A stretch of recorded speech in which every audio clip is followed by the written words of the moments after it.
Hello everyone, उम्मीद करता हूँ आप सभी लोग स्वस्थ हैं। हमारी एक सीरीज चल रही है जिसके अंदर एसएससी सीजीएल 2023 टीयर 1 के हम चैप्टर वाइज क्वेश्चन सोल्व कर रहे हैं, जिसमें मैं क्वेश्चंस को टाइप वाइज भी सेग्रीगेट करता हूँ और क्वेश्चंस कराने से पहले उससे रिलेटेड जो कंसेप्ट है वो सारी चीज़ें आपकी रिवाइज करा देता हूँ, जिससे कि क्वेश्चंस करने में कोई भी दिक्कत नहीं आती।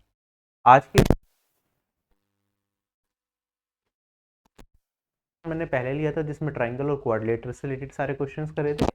आज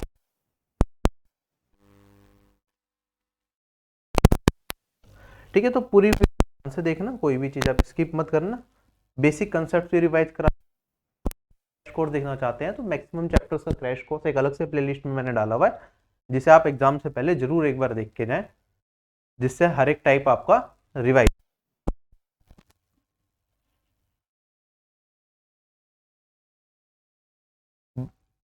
बाकी ये कंप्लीट प्लेलिस्ट है, इसमें सभी चैप्टर्स ऑलमोस्ट कंप्लीट हो चुके हैं, जिसमें हम सीजीएल 2023 की चैप्टर वाइज प्रैक्टिस कर रहे हैं। बहुत कुछ सीखने को मिलेगा। You can watch this playlist.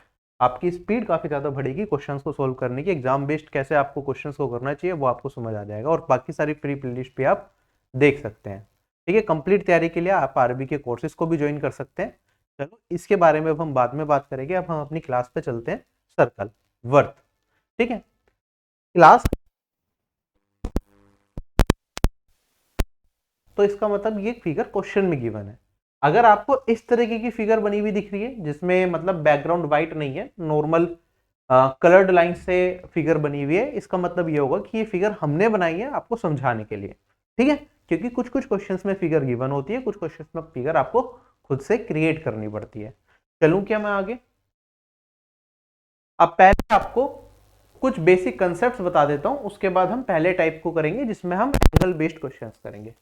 ठीक है, सर्कल के बारे में आप सभी लोगों को पता है। अगर मेरे पास कोई भी एक सर्कल है, उसके अंदर एक ऐसी लाइन खींच दूं जो सर्कल को दो पॉइंट पे काटे, तो इसे हम बोलते हैं कोड।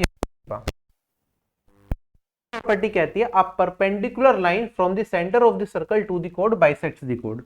अगर मैं सर्कल के सेंटर से एक लाइन ऐसी डाल दूं जो इस कोड पे परपेंडिकुलर हो, तो वो इसे क्या करेगी? इसे बाइसेक्ट भी करेगी। ये हमारी पहली प्रॉपर्टी है। ठीक है, और क्या क्या चीज होती है सर्कल से रिलेटेड आप पढ़ते हैं। ये हमारा सेंटर ऑफ द सर्कल, जिसे मैं ओ मान सकता हूं। ये मैं कह सकता हूं कि क्या होगा, इसका रेडियस होगा, और ये मेरी लेंथ होगी कोड की। और अगर ये दो पार्ट में स्प्लिट हो गई परपेंडिकुलर डालने के बाद, तो मैं इसे L/2 लिख सकता हूं। क्या ये पार्ट क्लियर हो गया सभी लोगों को? सर्कल की जो सबसे बड़ी कोड होती है उसे हम बोलते हैं क्या? Diameter, Vyas.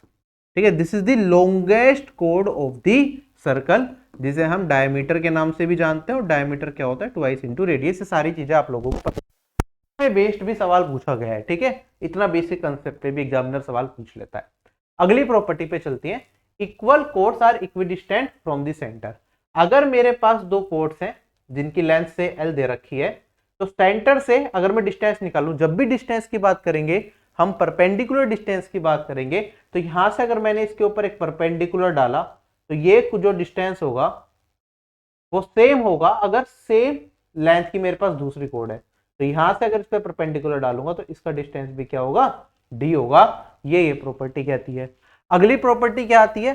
Codes that are equidistant from the centre are equal. अब इसी को इन्वर्स करके बोल दिया कि अगर मेरे पास दो कोड्स हैं, ये इक्वल दूरी पे हैं, किससे? सेंटर से, तो इनकी लेंथ भी क्या हो जाएगी? बराबर हो जाएगी। इस तरीके से भी हम इसे कह सकते हैं। अगली प्रॉपर्टी पे चलते हैं। अगर मेरे पास दो कोड्स हैं जो कि इक्वल है, मान लो मेरे पास एक कोड तो ये है L और एक कोड है ये है L। ठीक है, अगर दोनों कोड की लेंथ इक्वल होगी तो जो सेंटर पे एंगल बनाएंगे ये भी क्या होगा? इक्वल होगा। एक प्रॉपर्टी ये होती है हमारी। क्या ये चीज क्लियर होगी? क्यों हो जाती है? क्योंकि ये लेंथ है, ये रेडियस है, ये रेडियस है, तो दोनों ये वाला ट्राइंगल और ये वाला ट्राइंगल क्या हो जाते हैं? आपस में कॉन्ग्रुएंट। तो ये वाला एंगल इस वाले एंगल के बराबर आ जाता है।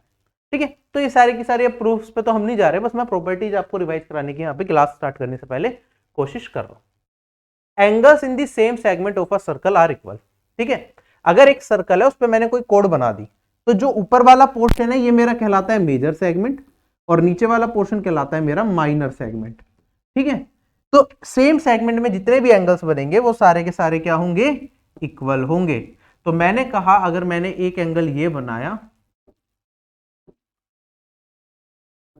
और से एक एंगल ये वाला बनाया, तो ये दोनों एंगल क्या होंगे मेरे पास, ये भी से अगर थीटा है तो ये वाला एंगल भी क्या होगा, थीटा होगा।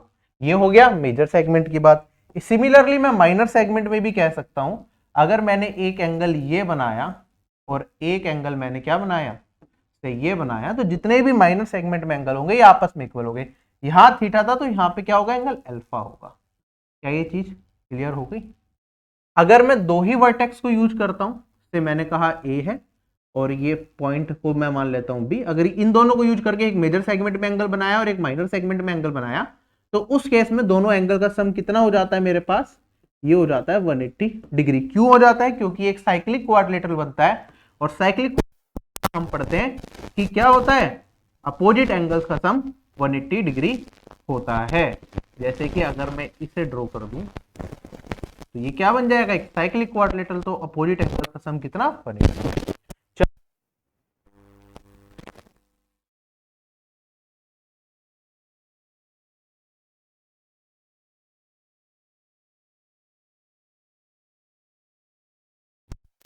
क्लियर हो चुकी है। उसके बाद length of code and central angle relation. ठीक है, अगर मेरे पास एक कोड से, ये मेरे पास एक सर्कल है जिसका रेडियस क्या है, आर है, और ये वाला एंगल क्या है, थीटा है, और ये मेरे पास एक कोड है जिसकी लेंथ है एल, तो एक रिलेशनशिप हमारे पास होती है, क्या होती है, length equals to 2r sine theta by 2। ठीक है, ये आपको याद रखना है। ये रिलेशनशिप हम हर आइसोसेलेस ट्राइंगल के केस में भी यूज कर लेते हैं। जैसे कि आप देखेंगे ये हमारे पास क्या है, एक आइसोसेलेस ट्राइंगल ही तो है, ये आर है, ये आर है, ये दोनों लेंथ इक्वल, ये डिफरेंट लेंथ हो गई, तो आइसोसेलेस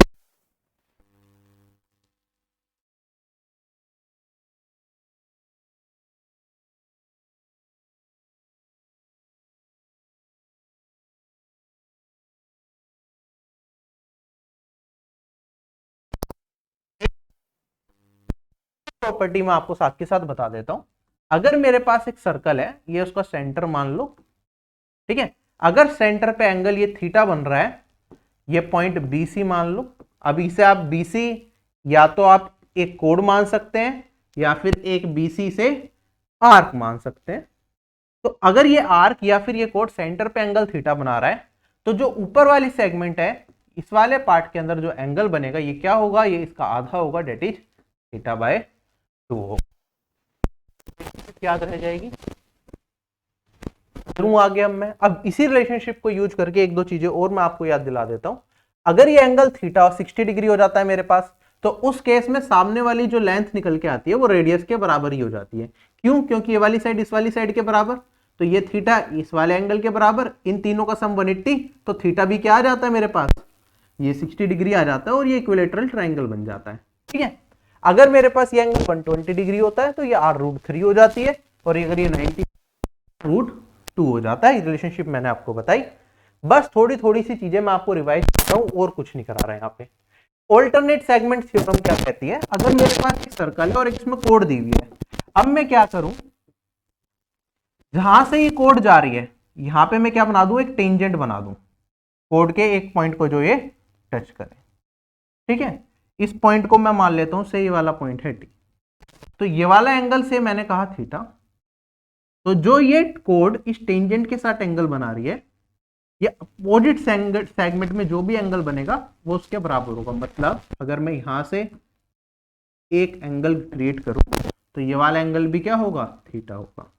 ऐसे ही अगर मैं क्या करूं, ये कोड है, ये टेंजेंट है, इससे छोड़ के इस वाली सेगमेंट में कोई भी एंगल अगर मैं क्रिएट करूंगा, तो मैंने कहा यहां से ये मिला दिया, तो ये वाला एंगल भी क्या होगा मेरा, थीटा हो जाएगा। इसी तरीके से इसे मैं थोड़ा सा और चेंज कर दूं, मान लो ये वाला एंगल, क्योंकि ये कोड थी मेरी और ये मेरे पास एक टेंजेंट जा रही थी, अगर मैं इस एंगल को क्या कह देता, इस वाले एंगल को अल्फा कह देता, तो इस वाले पार्ट में जो भी एंगल बनता वो अल्फा के बराबर होता। तो यहां से अगर मैं ये ड्रॉ करता तो ये, इस ऑल्टरनेट सेगमेंट थ्योरम को याद रख लेना, ज्यादातर बच्चे इसे भूल जाते हैं और ये बहुत इंपॉर्टेंट, इस पे बहुत सवाल एग्जामिनेशन में बनाए जाते हैं। ठीक है, कहते हैं the angle between the tangent and the कोड through the point of contact is equal to the angle in the alternate segment. ये कोड थी, ये मेरा टेंजेंट थी, ये एंगल बना, ये एंगल किसके बराबर होगा, ऑल्टरनेट सेगमेंट में जो भी मैं एंगल बनाऊंगा उसके बराबर होगा। आई होप ये प्रॉपर्टी क्लियर हो गई। अब मैं आगे बढ़ता हूं। ये मैंने यहां पे भी आपको दिखा रखा है, अच्छे तरीके से समझ सकते हैं। सेमी सर्कल के अंदर हर एक कोण 90 डिग्री, अर्धवृत्त के अंदर सभी कोण क्या होते हैं 90 डिग्री के। ठीक है, जैसे कि अगर मैं यहाँ पे देखूं, ये मैंने डायमीटर मान लिया, जो लाइन खींची हुई है, तो सेमी सर्कल दो बढ़ गए। तो यहां से अगर मैं इसे जोड़ दूं तो ये वाला एंगल कितना, ये वाला एंगल 90 डिग्री का होगा। ठीक है, आप बचपन से ये चीज सुनते हुए आए, बड़े आसानी से चाहे तो हम प्रूव भी कर सकते हैं। मैं आपको प्रूव करके दिखा देता हूँ, आपने ये पढ़ा नहीं होता इसका प्रूफ, तो आपको थोड़ा सा इंटरेस्टिंग लग सकता है। चलो, ये मेरा डायमीटर है, तो सेंटर कहीं ना कहीं इसी पे लाई कर रहा होगा, ये रेडियस होगा और ये भी मेरे पास रेडियस होगा। मुझे ये वाला एंगल फाइंड आउट करना। आप कहेंगे सर यहां से अगर मैं इसे जोड़ दूं तो ये वाली दूरी भी क्या हो जाएगी, रेडियस हो जाएगी, है ना। अगर मैं इस ट्राइंगल को देखूं, किस ट्राइंगल को, इस ट्राइंगल को देखता हूं, तो इसमें मेरे पास क्या आएगा, ये रेडियस, तो अपोजिट एंगल्स इक्वल, तो ये थीटा, तो ये वाला एंगल थीटा। सिमिलरली अब मैं कौन से ट्राइंगल को देखूं, अगर मैं इस ट्राइंगल को देखूं तो इसके अंदर क्या होगा मेरे पास, आप कहेंगे सर ये रेडियस, ये भी रेडियस, ये वाली साइड इसके बराबर, तो ये एंगल अल्फा, तो ये वाला एंगल भी अल्फा। अब मैं पूरे इस ट्राइंगल को देख लूं अगर, तो आप कहेंगे सर 2 थीटा और 2 अल्फा, इन सारे कोनों का योग क्या होगा 180 डिग्री। ट्राइंगल के सभी कोनों का योग 180 होता है, तो 2 थीटा प्लस अल्फा किसके बराबर 180 डिग्री, और मेरे पास थीटा प्लस अल्फा क्या हो गया 90 डिग्री। तो इससे ये प्रूव हो गया ये वाला एंगल 90 होगा। तो आप कह सकते हैं सेमी सर्कल में कोई भी एंगल आप बनाते हैं तो वो 90 डिग्री का होता है।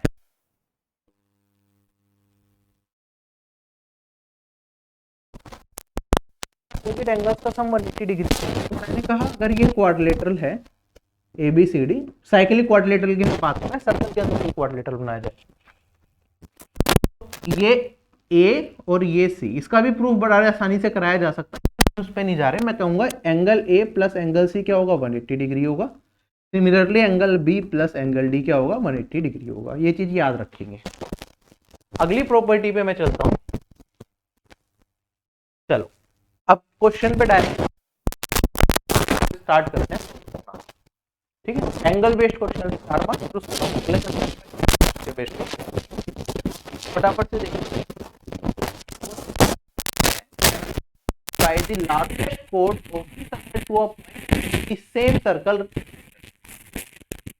की जो लार्जेस्ट कोड है उससे अगर मैं सर्कल पे कोई एंगल बनाऊं तो उसका मान क्या होगा। आपको पता है एक सर्कल की जो लार्जेस्ट कोड होती है वो कुछ और नहीं होती, वो क्या होती है डायमीटर होती है। अब इसे यूज करके कोई भी अगर आप कोण बनाते हैं तो सेमी सर्कल के अंदर एंगल बनेगा जिसे हम 90 डिग्री कहते हैं।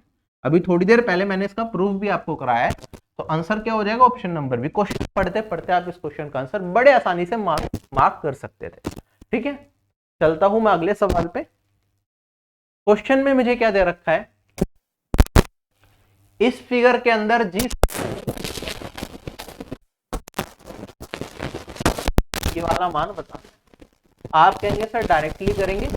अगर ये 132 है तो अगर ए बी सेंटर पे 132 बना रहा है तो मेजर सेगमेंट में एंगल जो होगा वो क्या होगा, इसका आधा होगा, तो ये हो जाएगा 132 डिवाइडेड बाई 2 और ये वाली वैल्यू हो जाएगी 66 डिग्री। ये प्रॉपर्टी है।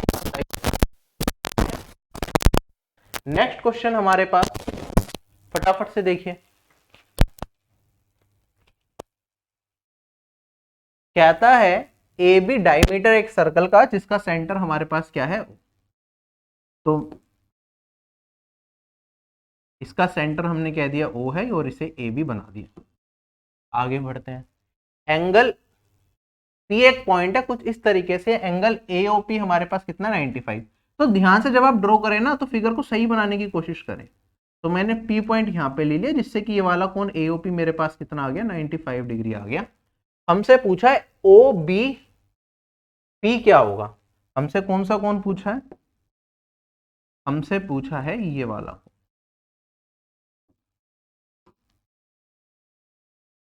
अब फिर से वही प्रॉपर्टी लग जाएगी।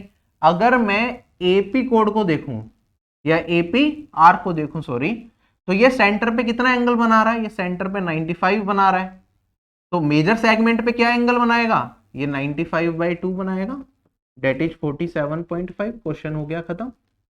चलें आगे। क्वेश्चन को पढ़ते पढ़ते आंसर कर सकते हैं। इसमें से बहुत सारे क्वेश्चंस ऐसे हैं जिसमें फिगर बनाने की जरूरत भी नहीं है, बस मैं आपको समझाने के पर्सपेक्टिव से फिगर ड्रॉ कर रहा हूं। अदरवाइज ये क्वेश्चन पढ़ते पढ़ते समझ में आ जाता कि ये यहाँ पे 95 दे रखा है तो आंसर 47.5 ही आने वाला है। ठीक है, इतनी प्रैक्टिस आप लोगों की विद टाइम हो जाती है। अब इसी तरीके का एक और सवाल दे रखा है। इस फिगर में क्या कहता है कि पी क्यू हमारा क्या है, व्यास है, ये हमारा क्या है, डायमीटर दे रखा है। आर ओ क्यू हमें 100 डिग्री दे रखा है, या क्यू ओ आर 100 कह लो। पी एस आर हमें बताना है, पी एस आर हमें क्या बताना है, हमें ये वाला कोण बताना है कि क्या होगा। अच्छा, कैसे करेंगे? जो भी चीज निकालनी हो आप उससे देखना स्टार्ट करिए कि क्या रिलेशनशिप बन सकती है। अगर ये डायमीटर दे रखा है, इसका मतलब ये कि स्ट्रेट लाइन है पी क्यू, ये 100 दे रखा है, तो मुझे ये समझ में आ रहा है कि ये वाला एंगल टोटल कितना होगा, 180 डिग्री होगा। और 180 अगर टोटल है तो ये वाला मान 100, 180 माइनस 100, ये वाला मान मेरे पास 80 आएगा या नहीं आएगा। अब ध्यान से देखो, मुझे क्या बताना है, पी एस आर, और जबकि पी ओ आर मुझे मिल रहा है। पी ओ आर का मान कितना आ रहा है यहाँ पे हमारे पास, आप कहेंगे सर ये वाली वैल्यू हमें दिख रही है कि यहां से लेके यहां तक ये सेंटर पे पी आर आर्क सेंटर पे 80 बना रहा है, तो मेजर सेगमेंट में एंगल क्या बनाएगा, 80/2, ये आ जाएगा मेरे पास 40। क्वेश्चन खत्म हो गया। क्लियर है या नहीं है? बस विजुअलाइज करने की जरूरत है कि क्या दे रखा है और क्या निकालना है। ठीक है, जो जो चीजें दे रखी हैं उससे जो जो रिजल्ट्स निकलते हैं वो साथ साथ निकाल लो, आपका आंसर अपने आप आ जाएगा। ठीक है, क्वेश्चन मुश्किल नहीं है, इजी क्वेश्चन है। क्वेश्चन में कहता है मेरे पास एक ट्राइंगल पी क्यू आर जो है ना, हमने एक सर्कल के अंदर डाला हुआ है। पी क्यू आर क्या है, एक इक्विलेटरल ट्राइंगल है। इक्विलेटरल ट्राइंगल की खास बात क्या होती है, सभी कोण मेरे 60 डिग्री के होते हैं, सारी साइड्स भी क्या होती है, इक्वल होती है। मैंने साथ साथ बना लिया जिससे कि मैं भूल ना जाऊं। अब आगे बढ़ते हैं। एस एक पॉइंट है आर्क क्यू आर पे, ये मेरी आर्क क्या है, क्यू आर है, इसके ऊपर एक पॉइंट है मेरे पास क्या, एस। कहीं भी आप अपनी मर्जी से बना सकते हैं, कोई भी दिक्कत नहीं है। तो हमें बताना है एंगल पी एस क्यू क्या होगा, पी एस एंड क्यू। अगर मैं यहां से ड्रॉ करने की कोशिश करूं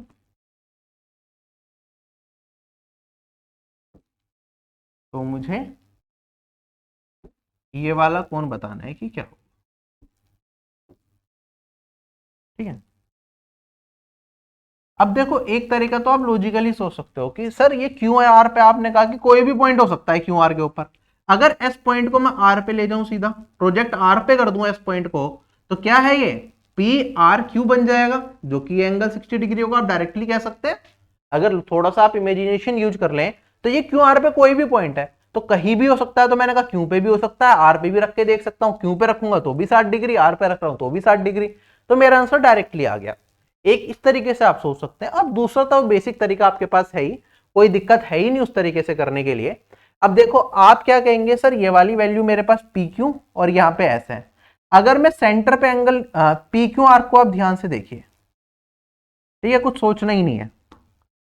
ये पी क्यू मेरे पास क्या है, एक कोड है। ठीक है, ये मेरी माइनर सेगमेंट, मेजर सेगमेंट। एक सेगमेंट पे सारे के सारे कोण बराबर होते हैं, ये हमें पता है। अगर ये वाला कोण मेरे पास 60 है तो ये वाला कोण भी तो मेरे पास 60 होगा। थोड़ी देर पहले ही तो प्रॉपर्टी समझाई मैंने आपको कि ये वाला एंगल और ये वाला एंगल क्या होता है, बराबर होता है। Angle in the same segment are equal, तो ये अपने आप ही आ जाएगा। तो कुछ ज्यादा करने की जरूरत ही नहीं है लॉजिकली। चलूं क्या आगे, अब मैं चीजें समझ में आई। माइंड अपना हमेशा खुला रखो। कई बार ऐसा भी होगा ज्योमेट्री में कुछ क्वेश्चंस का तरीका जो करने का होता है, कई बार वो हो सकता है आप लेंदी तरीके से कर रहे हो और यहाँ पे मैं करा रहा हूं तो आपको थोड़ा आसान तरीका दिख जाए। क्वेश्चन में क्या कहता है, इस फिगर के अंदर पी क्यू एक कोड है जो सेंटर से पास होती हुई जा रही है। अगर पी क्यू सेंटर से पास होती हुई जा रही है तो ये तो मेरा क्या बन गया, डायमीटर बन गया। ये चीज मुझे समझ में आ गई। ओ सेंटर ऑफ द सर्कल दे रखा है, पी क्यू एस मुझे बताना है, पी क्यू एस ये वाला कोण मुझे मेजर करना है और ये 110 दे रखा है। कैसे सोल्व करेंगे? आप कहेंगे सर देखो जो चीजें दे रखी है सबसे पहले वो लिखना स्टार्ट कर दो। अगर ये मेरे पास डायमीटर है तो मुझे पता है इसे यूज करके एक एंगल बनाओ। तो ये वाला एंगल जो होगा मेरे पास, ये कितने डिग्री का होगा, ये 90 डिग्री का होगा। तो ये कोण मिल गया। अगर ये कोण मिल गया तो ये वाला कोण अगर और मिल जाए तो मैं डायरेक्टली इसका आंसर बता सकता हूं या नहीं बता सकता, क्योंकि एक ट्रायंगल के सभी कोणों का योग 180 होगा। आप कहेंगे सर ये 110 दे रखा है। अगर मैं पूरी फिगर को ध्यान से देखूं तो मेरे पास जो ये वाली वैल्यू है,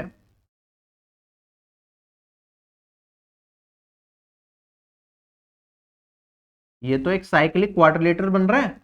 अगर ये एक साइक्लिक क्वाड्रिलेटरल है तो अपोजिट एंगल्स का सम क्या होगा, 180 डिग्री होगा। तो मैं कह सकता हूं कि मेरे पास जो ये वाला एंगल होगा ये क्या होगा, 180 माइनस 110। तो ये वाली वैल्यू आ गई 70। ये कौन हो गया 70, ये 90, ये 70। तो ये वाला कौन कितना इस ट्राइंगल में पी एस क्यू के अंदर, 180 माइनस 70 प्लस 90, और ये वाली वैल्यू आ गई मेरे पास 20 डिग्री। क्वेश्चन हो गया खत्म। चलें आगे, चलें आगे, चलो। अच्छा, इस तरीके का एक रिलेशनशिप और अगर आप देखना चाहें, इसे इस तरीके से ना देखना चाहें, बस ये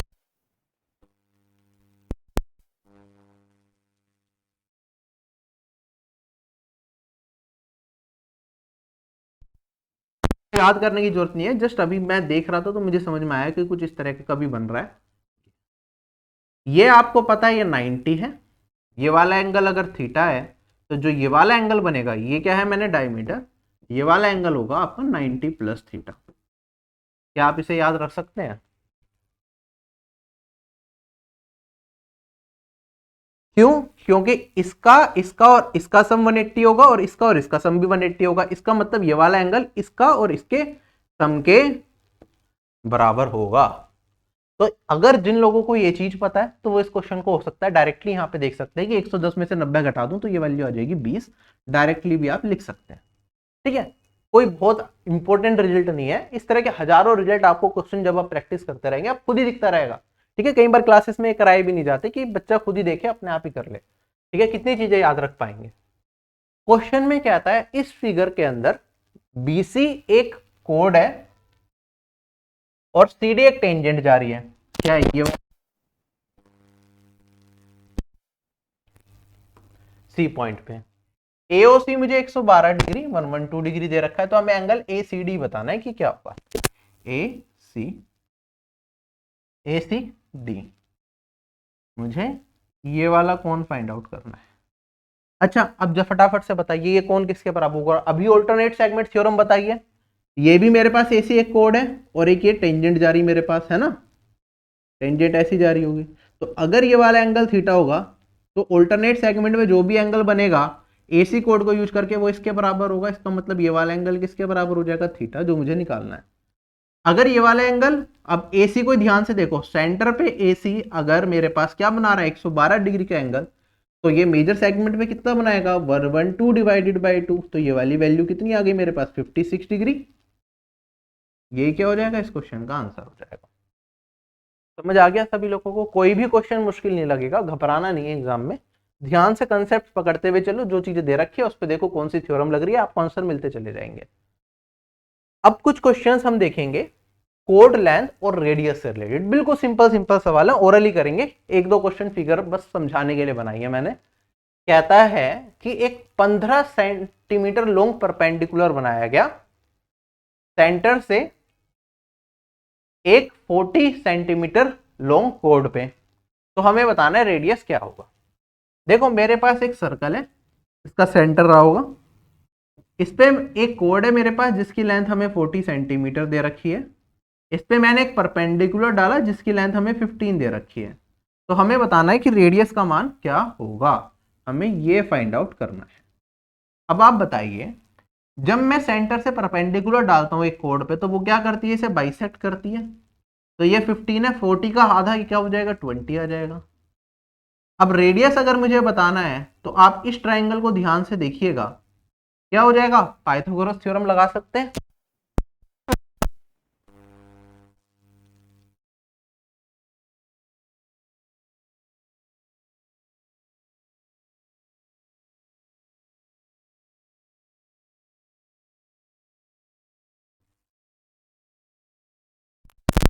नहीं कर रहा है कि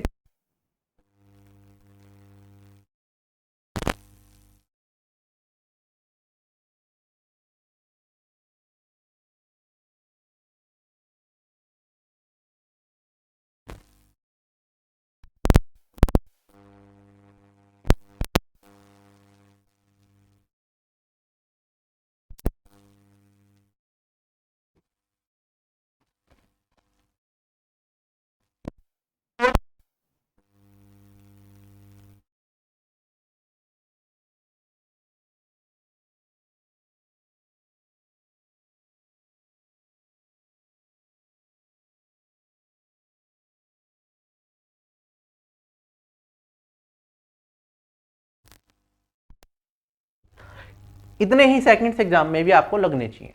ठीक है, डायग्राम की जरूरत भी नहीं होती इस तरह के सवाल में। जैसे ये वाला सवाल है, ये कि सेंटर से डिस्टेंस 21 सेंटीमीटर है और कोड की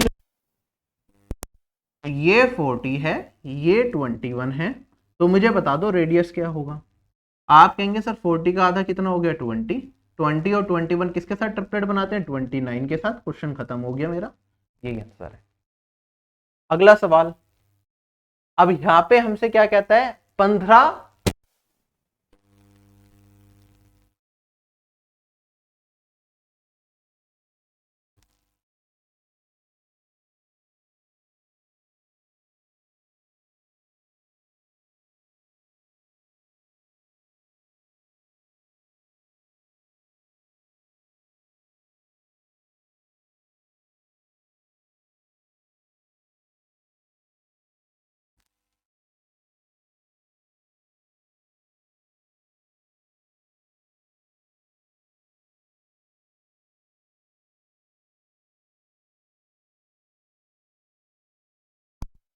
स्क्वायर दे रखा है और एक कोड दे रखी है एक्स वाई जिसकी लेंथ हमें दे रखी है 10 सेंटीमीटर। हमें बताना है परपेंडिकुलर डिस्टेंस सेंटर से क्या होगा कोड एक्स वाई का। अच्छा, अगर एक सर्कल का एरिया 616 है, एरिया ऑफ सर्कल क्या होता है पाई आर स्क्वायर और ये वाली वैल्यू 616। ऑल्दो आपको ये चीज पता होगी जब एरिया 616 होता है तो उस केस में रेडियस क्या होता है मेरा 14 होता है। ठीक है, बेसिक सा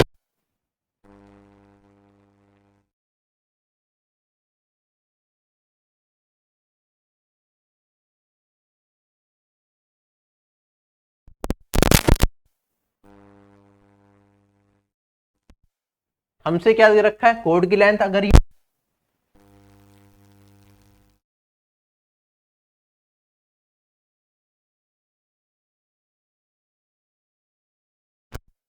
14 किसी और के साथ ट्रिपलेट तो बनाते नहीं है तो हमें बेसिक से सोल्व करना पड़ेगा। ये वाली दूरी क्या होगी पाइथागोरस थ्योरम लगा दोगे तो ये हो जाएगा रूट में 14 स्क्वायर माइनस 5 स्क्वायर।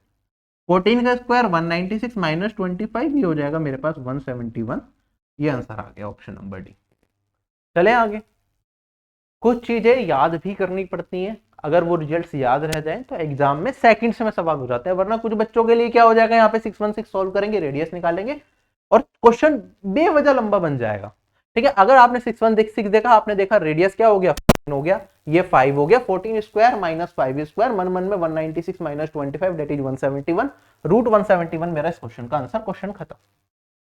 ठीक है, ये चीज आएगी आपकी प्रैक्टिस के साथ, ज्यादा से ज्यादा प्रैक्टिस करेंगे तो आप ये काम कर पाएंगे।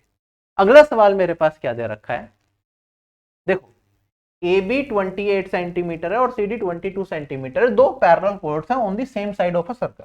मैं आपको ये फिगर वैसे मैंने बना दी थी लेकिन मैं दोबारा से पूरा स्टार्टिंग से करके दिखाता हूं जिससे कि आपको कंफ्यूजन ना हो कि किस तरीके से करते हैं। मेरे पास एक सर्कल है, ठीक है,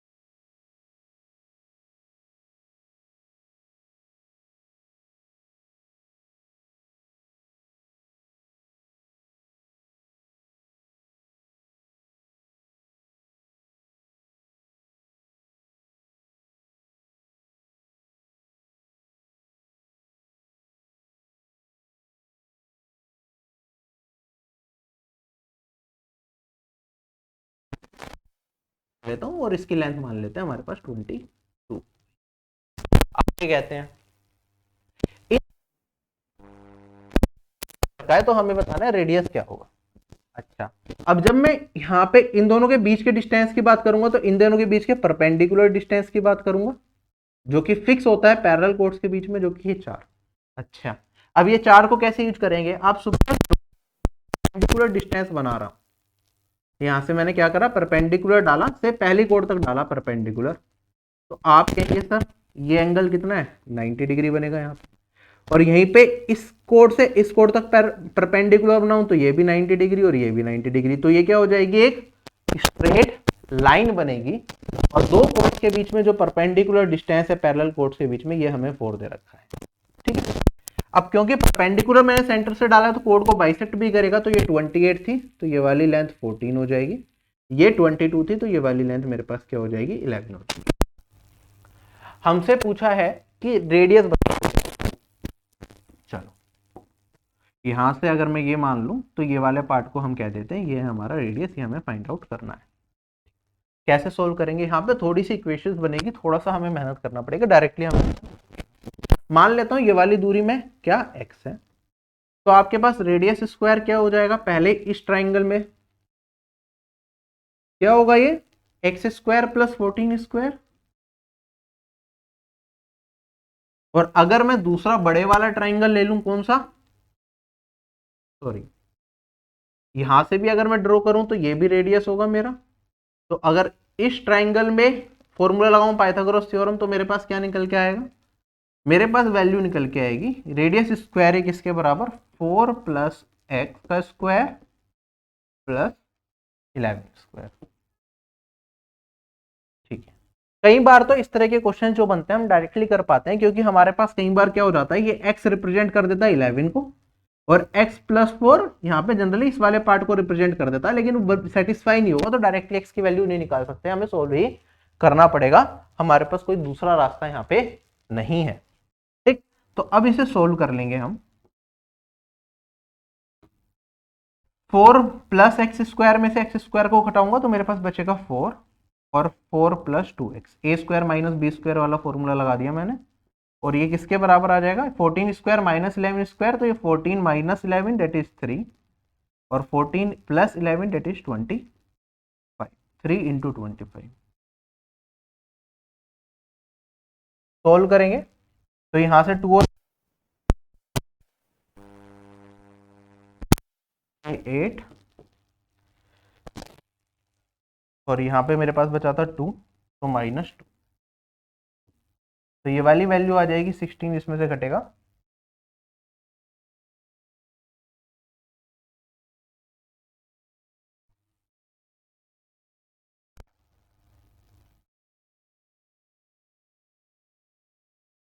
सारी की सारी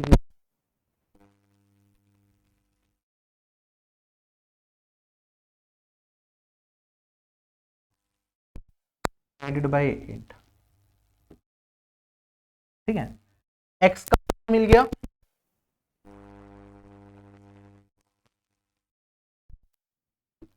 अंडर रूट में 14 स्क्वायर प्लस जो ये वाली वैल्यू 59/8 का होल स्क्वायर। अब ये थोड़ा सा कैलकुलेटिव हो सकता है आपको लग रहा हो, लेकिन इसे कैसे शॉर्ट करना है आप ऑप्शंस की मदद लेंगे। जब हमें ऑलरेडी पता है कि जो रेडियस की वैल्यू होगी 14 से तो ज्यादा होगी, तो कुछ देखते देखते भी हम ये वाला ऑप्शन तो एलिमिनेट कर ही सकते थे। मेरा आंसर या तो ये होगा या फिर ये होगा या फिर ये होगा, इन तीनों में से कोई होगा। अब इन तीनों में से भी ऑप्शन में कैसे मैं सेग्रीगेट कर सकता हूं, आप ध्यान से देखिए। ये मेरे पास 59/8 जब मैं कर रहा हूं तो ये 7.375 आएगा, तो मैं कह सकता हूं ये 7 से बड़ी वैल्यू होगी। तो अगर मैं ऑप्शन की मदद लेना चाहूं तो फिलहाल मैं इसे लीस्ट वैल्यू मान लेता हूं, डेट इज 7। 7 से कंपेयर करूंगा तो 7 का स्क्वायर 49 और यहाँ पे 196, तो ये वाली वैल्यू 49 प्लस 196 ये वाली वैल्यू हो जाएगी मेरे।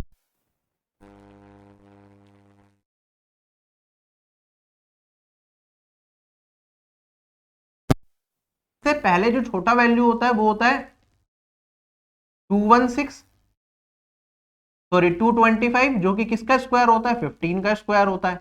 इससे बड़ी वैल्यू होती है मेरे पास 256, जो कि 16 का स्क्वायर होता है। अब आप देखेंगे 225 से ये कहीं ज्यादा बड़ा है एज कंपेयर टू जितना ही 256 से छोटा है। तो मेरा जो ये वैल्यू लाई कर रही है ये 15.5 से कहीं ना कहीं उसके स्क्वायर से बड़ा होगा ये वाली वैल्यू। ये भी मैंने लिस्ट केस लिया था, इससे थोड़ी सी और बड़ी आती, तो जो मेरा आंसर होगा वो 15.5 से थोड़ा सा बड़ा होगा। और से जो बड़ी वैल्यू दिख रही है ऑप्शन में वो ऑप्शन नंबर बी है, डेट इज 15.82। तो यही आंसर हो सकता है। तो ऐसे आप ऑप्शन जरूरी नहीं पूरा ये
सर्कल के लिए ये वाली जो कोड होगी ये किसकी तरह काम करेगी? क्या ये टेंजेंट की तरह काम करेगी?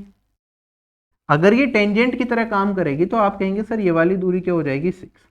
अच्छा, ये कोड जहां पे टच कर रही होगी अगर सेंटर से ये वाली दूरी मिला दूं तो ये बड़े सर्कल के रेडियस के बराबर ये वाली दूरी मेरे पास 8 10 आ जाएगी या नहीं आ जाएगी? अगर आप इस वाले ट्राइंगल को ध्यान से देखें, इस ट्राइंगल को, तो क्या ये राइट एंगल ट्राइंगल बन जाएगा? अगर ये राइट एंगल ट्राइंगल बन गया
स्क्वायर का फॉर्मूला लगाया तो 15 माइनस 13 2, 15 प्लस 13 दैट इज 28।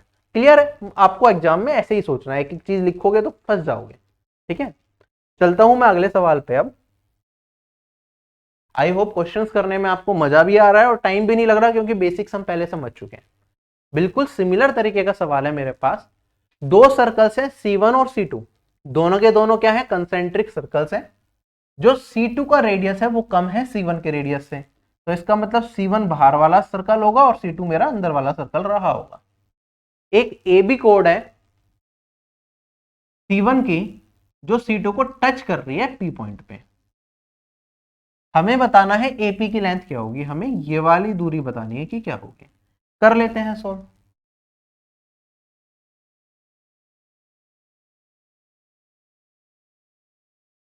अच्छा, अब इसमें हमें क्या दे रखा है? इस कोड की लेंथ मुझे खुद ही दे रखी है इन्होंने कि AB की लेंथ कितनी है 12, तो हमें AP की लेंथ बतानी है। आप कहेंगे सर सेंटर से अगर मैं देखूं तो क्योंकि ये टेंजेंट है, सेंटर से टच करूंगा तो ये परपेंडिकुलर जाएगा। ठीक है, टेंजेंट 90 डिग्री पे टच करती है, तो अगर ये परपेंडिकुलर सेंटर से बना पा रहा हूं तो इसे बाइसेक्ट करेगी। इसका मतलब अगर ये टोटल 12 है तो AP कितना हो जाएगा मेरे पास? 12 भाग 2 और ये हो जाएगा 6। क्वेश्चन हो गया खत्म। कंसेप्ट क्लियर है सभी लोगों को? अगले सवाल पे चलता हूं। आई होप आपको विजिबिलिटी भी सभी क्वेश्चंस की ठीक है और जो जो चीजें मैं जा रहा हूं वो भी क्लियर हो रहा है। ठीक है, tangent to a circle from an external point. अगर मेरे पास मान लो एक सर्कल है जिसका सेंटर फिलहाल मैंने मान लिया O है और इसका रेडियस है मेरे पास क्या है? R है। ठीक है, एक एक्सटर्नल पॉइंट है P जिससे मैंने दो टेंजेंट इसके ऊपर डाली, एक PA हो गई और एक PB हो गई। तो इससे रिलेटेड बहुत सारे रिजल्ट्स निकल के आते हैं, वो मैं आपको बता देता हूं।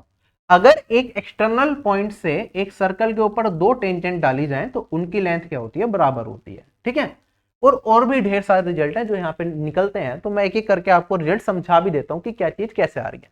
तो फिलहाल सिर्फ इतना समझिए कि एक एक्सटर्नल पॉइंट है P, उससे मैंने एक टेंजेंट डाली यहाँ पे और एक टेंजेंट डाली यहाँ पे। बस मुझे इतना दे रखा है, तो इससे रिलेटेड क्या क्या चीजें निकल सकती हैं वो हमें बतानी है। तो मैंने कहा अगर टेंजेंट जा रही है तो सेंटर से अगर ज्वाइन करूंगा तो ये एंगल कितने का होगा? 90 डिग्री का होगा। ऐसे ही अगर मैं इस पॉइंट से इस पॉइंट को मिला दूं तो अगेन मेरे पास ये क्या होगा? ये 90 डिग्री बनेगा, कोई दिक्कत नहीं है। अब थोड़ी सी कंस्ट्रक्शन और कर लेते हैं। अगर मैं यहां से इसे मिला दूं तो कोई दिक्कत नहीं। अब आप ध्यान से देखिए, मेरे पास दो ट्राइंगल यहां पे बने, एक पी ए ओ ट्राइंगल है और एक पी बी ओ ट्राइंगल है। कौन सा ट्राइंगल? एक ये वाला ट्राइंगल और एक नीचे वाला ट्राइंगल। ये दोनों ट्राइंगल आपस में क्या हो गए? कॉन्ग्रुएंट हो गए। किस प्रॉपर्टी से? जल्दी बताओ। ये भी रेडियस, ये वाली साइड क्या है? कॉमन है। ठीक है, ये वाली साइड कॉमन, ये रेडियस, दो साइड इक्वल हो गई, एक 90 डिग्री। तो राइट एंगल हाइपोटेनियस साइड हम प्रॉपर्टी पढ़ते हैं ज्योमेट्री में, उससे दोनों ट्राइंगल क्या हो गए? कॉन्ग्रुएंट हो गए। अगर कॉन्ग्रुएंट हो गए तो और क्या क्या चीजें निकल के आएंगी? आप कहेंगे सर ये वाली लेंथ पी ए इसके बराबर, पी बी के बराबर, तो ये भी एल हो जाएगा। ये दोनों लेंथ बराबर है। अभी ये वाला एंगल थीटा तो ये वाला एंगल भी थीटा हो जाएगा, और ये वाला एंगल अल्फा तो ये वाला एंगल भी अल्फा हो जाएगा। क्या ये चीज क्लियर हो गई? ठीक है, अब मैं आगे बढ़ता हूं थोड़ा सा और। अगर आप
फिलहाल के लिए आगे बढ़ते हैं।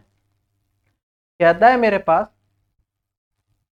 पीटी एक टेंजेंट है एक सर्कल पे जिसका सेंटर ओ है।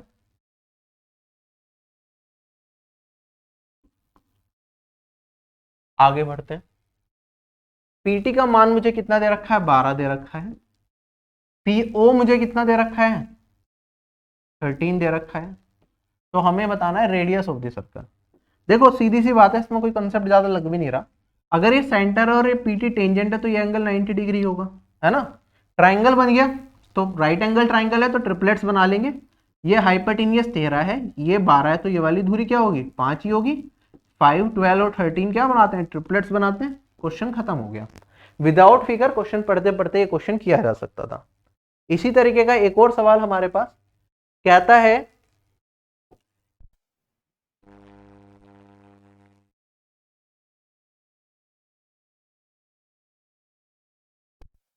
लेंथ 20 सेंटीमीटर है। इस क्यू पॉइंट की जो दूरी है सेंटर ऑफ सर्कल से वो 25 सेंटीमीटर है। तो हमें बता दो रेडियस क्या होगा। आप कहेंगे सर यहां से यहां मिला दूंगा तो ये रेडियस हो जाएगा मेरा। और 25, 20 किसके साथ ट्रिपलेट बनाते हैं? 15 के साथ बनाते हैं, क्लास के स्टार्टिंग में बताया था। तो ये मेरा इस क्वेश्चन का आंसर हो गया। अगर आपको ये ट्रिपलेट्स भी नहीं पता, बेसिक ट्रिपलेट्स भी आपको याद नहीं है, तो फिर इन क्वेश्चन में भी आप पाइथागोरस लगाते रहिए और अपना टाइम वेस्ट करते रहिए। चीजों को सीरियसली सीखते रहिए। चलो नेक्स्ट क्वेश्चन हमारे पास एक सर्कल दे रखा है जिसका सेंटर ओ है। पीए और पीबी दो टेंजेंट्स है from point at points A and B on the circle from an external point P.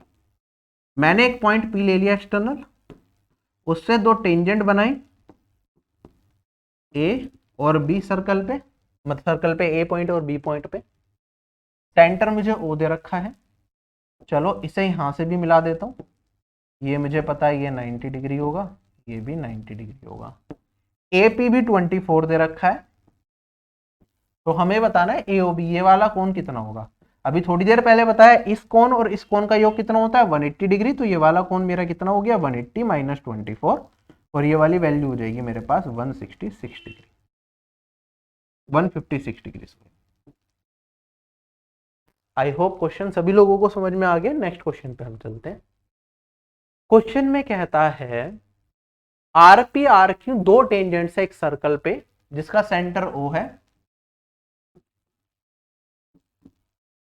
ठीक है। ये दे रखा है पीओ क्यू, ये वाला मान मुझे 120 डिग्री दे रखा है। हमें पी आर क्यू का मान बताना है, हमें ये वाला मान बताना है कि क्या होगा। फटाफट से बताइए, ये 120, इसका और इसका योग कितना होता है 180 डिग्री होता है, तो ये 180 माइनस 120 जो आप डायरेक्टली कह सकते हैं कि हो जाएगा 60 डिग्री। क्वेश्चन खत्म हो गया, ठीक है। हमसे एग्जामिनर थोड़ा स्मार्ट होता तो कुछ भी पूछ सकता था, वो आपसे एंगल पी आर ओ पूछता तो क्या होता। कमेंट सेक्शन में बताना जल्दी से, एंगल पी आर ओ अगर मुझसे पूछ लेता इस क्वेश्चन में तो आपकी वैल्यू क्या होती। अभी थोड़ी देर पहले इसका प्रूफ भी बताया था मैंने। लिख देना question 20 angle P R O equal to इतना, पता तो चले कितने लोग सीरियसली देख रहे हैं। अब हम आगे के टाइप्स देखते हैं, सर्कल इनसाइड अदर फिगर्स। जब हम वर्थ को किसी और फिगर के अंदर डाल देते हैं तो उस केस में क्या क्या केसेस बनते हैं, ठीक है। फटाफट से कोशिश कीजिए कि क्या हो सकता है। ये मैंने कुछ 3 फिगर्स आपको दिखाई, ऐसी हजारों फिगर्स बनाई जा सकती हैं।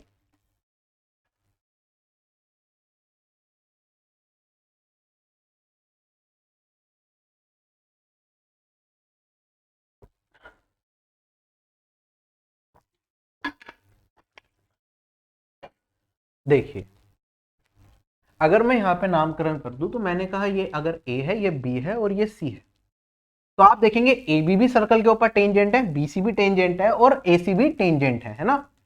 अब बी पॉइंट से अगर इस पॉइंट को देखूं तो दो टेंजेंट जा रही है सर्कल पे। मैं मान लेता हूं यहाँ पे ए बी सी, इस पॉइंट को डी ले लेता हूं, जहां पे टच कर रहा है ये ई ले लेता हूं और ये एफ ले लेता हूं। तो बी पॉइंट से दो टेंजेंट जा रही है, बी डी और बी, इनकी लेंथ क्या होगी बराबर होगी, अभी थोड़ी देर पहले बताया। तो मैंने कहा ये एक्स होगा तो ये भी एक्स होगा। ऐसे सी पॉइंट से देखूं, सीई और सी एफ दो टेंजेंट है तो ये भी लेंथ इक्वल होगी, यही चीज बोल रहा हूं मैं। एक्सटर्नल पॉइंट से अगर दो टेंजेंट एक सर्कल पे बनाई जाए तो उनकी लेंथ क्या होती है बराबर होती है, वो प्रॉपर्टी यूज कर रहा हूं। तो ये भी मेरे पास वाई होगा, और यहां से ए से देखूं तो ये मेरे पास जेड और ये भी मेरे पास जेड होगा। क्लियर हो गया। आप देखेंगे इस ट्राइंगल का जो पेरीमीटर होता है वो क्या होगा, तीनों भुजाओं का योग A B plus B C plus C A. अगर सम कर दूं पेरीमीटर का तो ये, क्योंकि एक्स भी दो बार, वाई भी दो बार, जेड भी दो बार, 2x plus Y plus Z आएगा। और अगर 2 को इधर ले जाऊं तो पेरीमीटर बाय 2 ये कहलाता है सेमी पेरीमीटर, ये हो जाता है x plus Y plus Z. ये रिजल्ट याद रखिएगा, इस पे हजारों सवाल एसएससी पूछ चुका है, ठीक है। अब तक हजारों मतलब कहने मुंह से निकल गया, मतलब ये मान के चलो कि कोई भी एग्जाम हो रहा है तो अगर ज्योमेट्री उसमें पूछा जा रहा है तो एक ना एक सवाल इस प्रॉपर्टी पे आपको 100% मिलेगा, ठीक है। और कैसे, देखो x ये b लिया, ये छोड़ दिया, ये वाला ले लिया, फिर एक छोड़ दिया, फिर ये वाला ले लिया, इन तीनों का सम क्या होगा सेमी पेरीमीटर।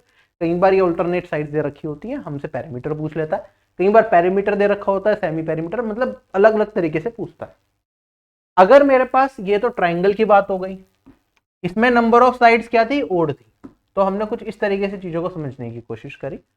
अगर मेरे पास क्या हो जाए, नंबर ऑफ साइड्स इवन हो जाए, क्या हो जाए, साइड्स इवन हो जाए, जैसे कि क्वाड्रिलेटरल हो गया, ये हेक्सागन हो गया, तो A B C and D, इसके अंदर भी सिमिलर प्रॉपर्टी में लगाऊं तो ये ए है, यहां से ये लेंथ बी मान लेता हूं, ये लेंथ सी मान लेता हूं और ये वाली लेंथ को मैं फिलहाल डी मान लेता हूं। तो आप देखेंगे क्योंकि एक्सटर्नल पॉइंट से टेंजेंट जा रही है तो सम हो गया, ये ए प्लस बी और सी प्लस डी, तो A B plus C D, ये क्या आया मेरे पास, A B, A plus B plus C plus D. अगर आप ध्यान से देखें तो B C plus A D,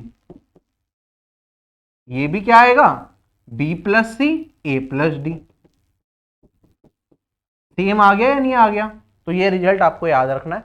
इसे आप इस तरीके से याद रख सकते हैं कि अगर क्वाड्रेटर अपोजिट साइड्स का सम क्या हो जाएगा, बराबर हो जाएगा, अगर उसके अंदर हम एक सर्कल डाल पाए, या तो ऐसे याद रख लो, वरना मैं कह सकता हूं ऑल्टरनेट साइड्स का सम क्या हो जाएगा मेरा, बाकी ऑल्टरनेट कह रहा हूं, हाँ ऑल्टरनेट साइड्स का सम बाकी रिमेनिंग साइड्स के सम के बराबर, मतलब ऑल्टरनेट इन द सेंस कि ये वाली साइड ली, इसे छोड़ दिया, ये वाली साइड ली, फिर इसे छोड़ा तो फिर से वापस आ गया ना मैं, तो इस और इस साइड का सम बाकी भी रिमेनिंग साइड से सम के बराबर।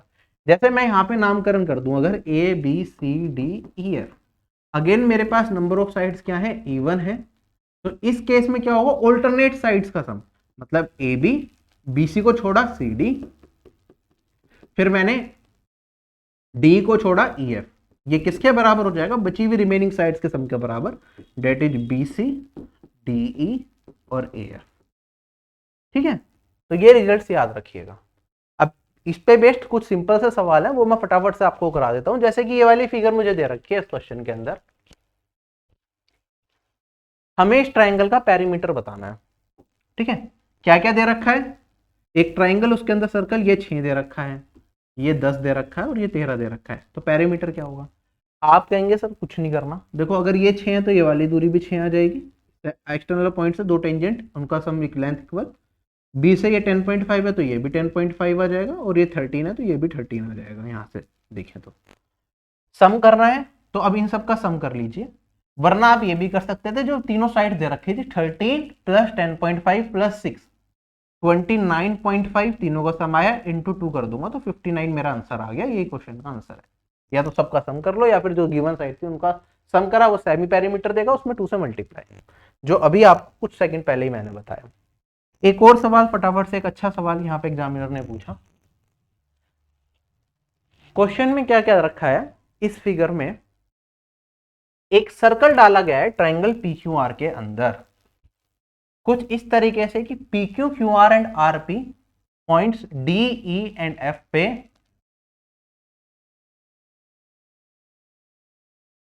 जो सर्कल है पी क्यू को डी पे, क्यू आर को ई पे और पी आर को एफ पॉइंट पे टच कर रहा है। पी क्यू मुझे 18 दे रखा है, क्यू आर मुझे 13 दे रखा है, और मुझे आर पी 15 दे रखा है। तो हमसे पूछा है क्या, पीडी की लेंथ बता दो। किसकी, पीडी। बिल्कुल सिमिलर टाइप का सवाल किसमें पूछा गया था, एसएससी सीजीएल 2022 में भी पूछा गया था। वो सवाल था हमारा ये, सेम सवाल, बस वैल्यू चेंज कर दी। ये वाला सवाल आपको होमवर्क में ट्राई करना है, कमेंट सेक्शन में कमेंट करके बताना क्वेश्चन नंबर 23 का आपका आंसर क्या आया, और ये वाला सवाल मैं आपको करा रहा हूं। अब देखो कैसे सोल्व करेंगे, जब हमें तीनों साइड्स की लेंथ दे रखी है और हमें इंडिविजुअल कोई भी लेंथ पूछ ले, तो आपको सीधा सीधा बेसिक पे चले जाओ और क्वेश्चन को सोल्व कर लो। हमें पता है यहाँ से पी पॉइंट से दो टेंजेंट जा रही है, दोनों की लेंथ क्या होगी, बराबर होगी। तो ये मेरे पास x होगा, जो मुझे निकालना है मैंने फिलहाल उसे ही x मान लिया, और ये वाली दूरी भी मेरे पास x होगी। अच्छा ये पूरा 18 है यहाँ से लेके यहाँ तक, तो ये वाली दूरी क्या हो जाएगी, 18 माइनस एक्स। सिमिलरली ये भी 18 माइनस एक्स आ जाएगा मेरे पास, क्योंकि 2 पॉइंट से दो टेंजेंट इक्वल लेंथ होगी। अब ये 13 है, ये 18 माइनस एक्स है, 13 में से 18 माइनस एक्स को घटाऊंगा तो क्या है, ये मेरे पास x माइनस 5 बचेगा। अगर r पॉइंट से आर ई की लेंथ x माइनस 5 है, तो ये वाली लेंथ भी x माइनस 5 हो जाएगी या नहीं हो जाएगी, हो जाएगी। अब सोल्व कर लो, x प्लस एक्स माइनस 5 15 के बराबर, x प्लस एक्स माइनस 5 ये है 15 के बराबर, तो 2x 20 और x का मान कितना आ गया मेरे पास, ये आ गया 10। क्लियर,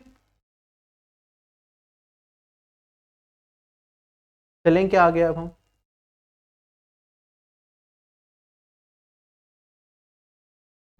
हो सकता है इसमें आगे जाके कुछ फॉर्मूला बनाना चाहें तो बन जाए, लेकिन जरूरत नहीं है, आप बेसिक से कर सकते हैं। एक ऐसे ही हमारे पास ये वाला क्वेश्चन है, इसका हम आंसर आपको कमेंट सेक्शन में कमेंट करके बताना है। नेक्स्ट क्वेश्चन हमारे पास, फटाफट से ट्राई कीजिए, थोड़ा अच्छा लेवल का सवाल है। मतलब अच्छा लेवल क्या, पहले तो हम इन्हें इजी में लेते थे, लेकिन जब से सीजीएल 2022 से पेपर का लेवल एसएससी ने आसान किया था, तब से ये इजियर साइड, मतलब ठीक ठाक सवाल माना जाता है।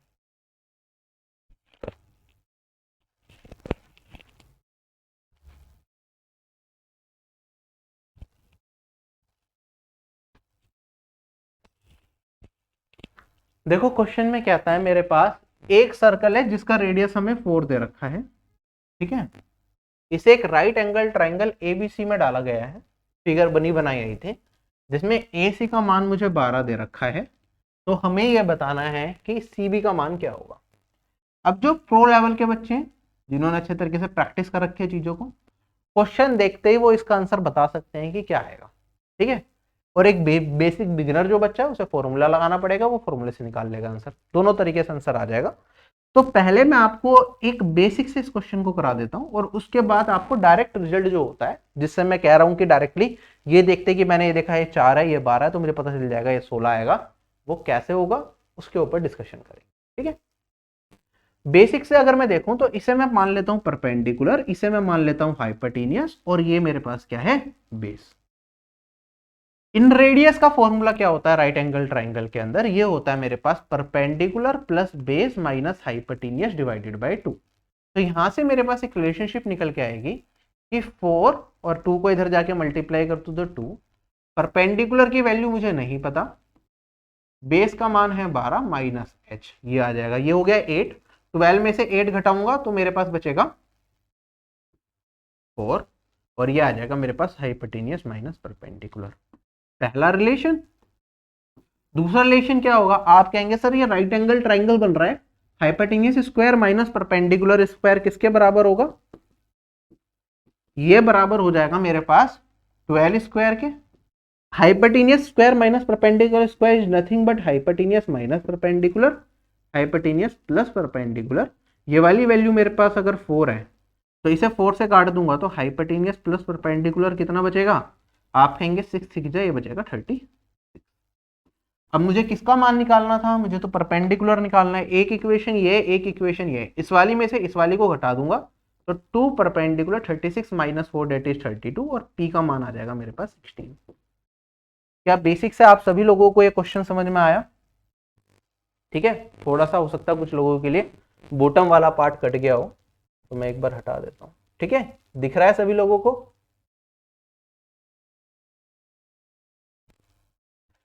अब डायरेक्ट तरीका क्या होता है मैं आपको वो बताता हूं। एक रिजल्ट मैंने आप लोगों को क्लास जब कराई होगी, अगर आपने मुझसे पढ़ा हुआ है तो मैंने आपको बताया था,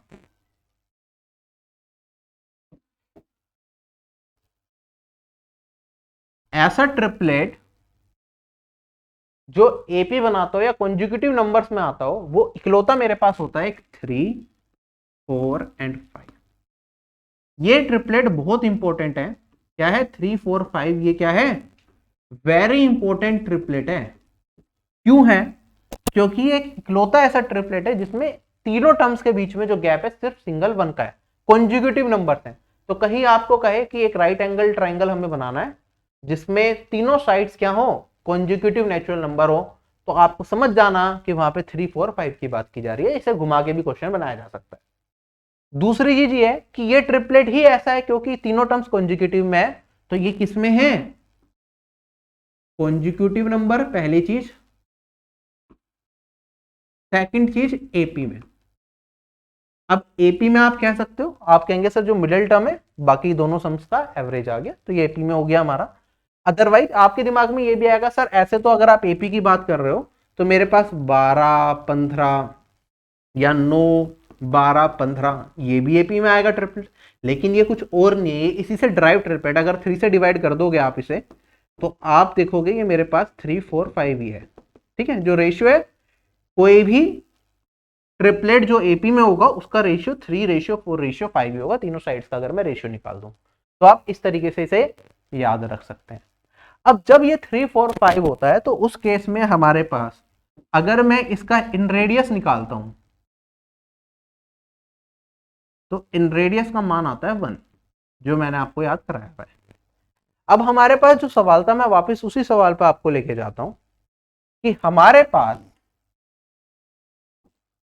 यहां पे इन रेडियस क्या हो गया, 4 हो गया, ठीक है, और ये 12 है। अगर मैं इन दोनों को 4 से डिवाइड कर दूं तो ये आ गया 1 और ये आ गया मेरे पास 3। इसका मतलब यहां पे 1 इन रेडियस, ये आ गया 3। अगर ये 1 और 3 होता तो मुझे पता था कि यहां पे ये 4 आएगा और ये 5 आएगा, है ना, क्योंकि यहाँ पे 4 से डिवाइड करा है, मुझे 4 से मल्टीप्लाई भी करना पड़ेगा, तो इंटू 4 तो ये 20 होगा और ये मेरे पास 16 होगा। ये चीज आपको समझ आनी चाहिए। ठीक है, ये आपको इस तरह से अगर दिमाग आप चला पा रहे हैं तो एग्जामिनेशन में सिलेक्शन होने से आपको कोई भी नहीं रोक पाएगा। चलो अगले सवाल पे अब मैं चलता हूं, नहीं भी आता तो बेसिक से तो आप कर ही ले रहे हो।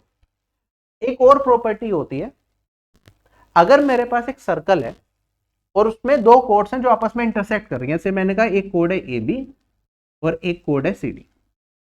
अगर ये आपस में इंटरसेक्ट कर रही हैं तो प्रॉपर्टी क्या कहती है, इसे अगर मैं एक्स मान लूं और इसे वाई मान लूं, इसे से एम मान लूं और इसे एन मान लूं, इस सेंटर जहां पे टकरा रही है इस पॉइंट को P मान लेते हैं, O नहीं माना, वो जनरली हम सेंटर के लिए यूज करते हैं, सेंटर पे नहीं टकरा रही, कहीं भी टकरा सकती है। तो हमारा रिलेशन क्या होता है, जो x इंटू वाई ये बराबर होता है n इंटू एम के। अब ये बड़े आसानी से प्रूव किया जा सकता है कि कैसे प्रूव करेंगे। आप यहाँ पे इसके एक लाइन यहाँ पे बना लो, एक लाइन यहाँ पे बना लो, और उसके बाद यहाँ पे क्या लगा लो, डबल ए प्रॉपर्टी से दोनों ट्राइंगल्स क्या हो जाएंगे, ये वाला ट्राइंगल और ये वाला ट्राइंगल सिमिलर आ जाएगा। सिमिलरिटी यूज करके आप इसे प्रूव कर सकते हैं ये वाले रिजल्ट को। ठीक है, अभी उस पर नहीं जा रहे। आई होप आप सभी लोगों को ये रिजल्ट पता होगा, नहीं पता तो इसे याद रख लेना। ठीक है, ए बी साइड जहां पे टकरा रहा था P, तो मैं कहूंगा AP इंटू में PB बराबर होगा CP इंटू में PD। अब इस पे बेस्ड क्वेश्चंस क्या क्या एग्जामिनेशन में पूछोगे, ये पहला सवाल कहता है दो कोड है AB और CD एक सर्कल की, जो सर्कल के अंदर मिल रही हैं, meet inside the circle. Generally यहाँ पे टर्म यूज होती है intersect each other at P। ठीक है, अगर इंटरसेक्ट नहीं लिखा हुआ, मीट इनसाइड द सर्कल लिखा हुआ, तो भी यही मान लेना कि मेरे पास जो दो कोड्स हैं वो आपस में टकरा रही हैं। तो आप ऐसे ही अपनी मर्जी से नामकरण कर सकते हैं, एक AB हो गया और एक CD हो गया। ठीक है, P पॉइंट पे टकराया, AP मुझे कितना दे रखा है, 12 दे रखा है, AB मुझे 20 दे रखा है। तो ये पूरा अगर 20 है तो आप कहेंगे सर 20 में से 12 घटा दो, तो ये वाली वैल्यू कितनी आ जाएगी, 8 आ जाएगी। ठीक है, निकाल सकते हैं सभी लोग। CP मुझे 16 दे रखा है, तो ये 16 है। हमसे क्या पूछा है, हमसे CD पूछा है, हमसे ये वाली लेंथ पूछी है। फिलहाल चलो CD की वैल्यू तो नहीं पता, इसे मैं x मान लेता हूँ, क्योंकि मेरा फॉर्मूला है वो ये लगेगा। मुझे CD निकालना है, जो कि मेरे पास क्या है, x प्लस 16। ध्यान रखना गलती नहीं कर। ठीक है, मुझे x प्लस 16 बताना है। तो मेरा आंसर जो 16 से बड़ा होगा ये तो पता है, तो आप इसे पहले ही काट दो कि ये तो हो नहीं सकता। मेरा रिजल्ट लगाऊंगा तो 12 इंटू में 8 किसके बराबर, ये 16 इंटू में x के बराबर आ जाएगा। यहां से काटूंगा तो 2 से काटूंगा तो 6, और x का मान आ गया 6। अगर x 6 है तो मेरे पास CD का मान कितना आ गया, 6 प्लस 16 दैट इज 22। क्वेश्चन खत्म हो गया। चले आगे, नेक्स्ट क्वेश्चन इसी तरीके का है बिल्कुल। इसमें फिगर भी एग्जामिनर ने खुद ही बना के दे दी भैया, कि टेंशन मत लो, मैं सब कुछ करके देता हूं, आप बस आंसर निकाल दो, इतनी मेहरबानी कर दो। इस फिगर के अंदर centre of the circle O दे रखा है, दो कोड है, एक AB और एक CD, जो कि P पॉइंट पे जाके टकरा रही हैं। AB का मान मुझे 18 दे रखा है, फिर उसके बाद PB का मान मुझे 6 दे रखा है। तो मुझे फिगर देखते ही समझ आ रहा है, ये 18 ये 6 दे दिया, तो उसका मतलब ये 12 मनवाना चाह रहे हैं। फिर CP मुझे 4 दे रखा है, तो हमसे क्या पूछ लिया, हमसे PD पूछ लिया, ये वाली दूरी बता दो। तो ये इसका पिछले वाली फिगर में थोड़ा सोचना पड़ता बनाने के लिए, इसमें सब कुछ दे रखा है, सिंपल आसान आंसर बता दो। ये PD का मान क्या होगा, आप कहेंगे सर PD इंटू में 4, ये बराबर होगा 12 इंटू में 6 के। यहां से काटूंगा तो 3, और ये आ जाएगा मेरे पास 18। This is my answer. Next question, अब हमारा टेंजेंट से रिलेटेड क्वेश्चन है। ठीक है, टेंजेंट क्या होती है, स्पर्श रेखा। स्पर्श रेखा मतलब जो सर्कल को टच करती हुई जाए। तो एक बार मैं, कुछ लोग हो सकता है कि अभी तक समझे ना हो कि स्पर्श रेखा 90 डिग्री का ही एंगल क्यों बनाती है, जिनके बेसिक्स वीक है। मेरे पास एक सर्कल है, मैंने एक सर्कल को बिल्कुल सीधा रखा, और मैंने क्या करा, एक लाइन जो से टच करती हुई जा रही है, सो यहाँ पे,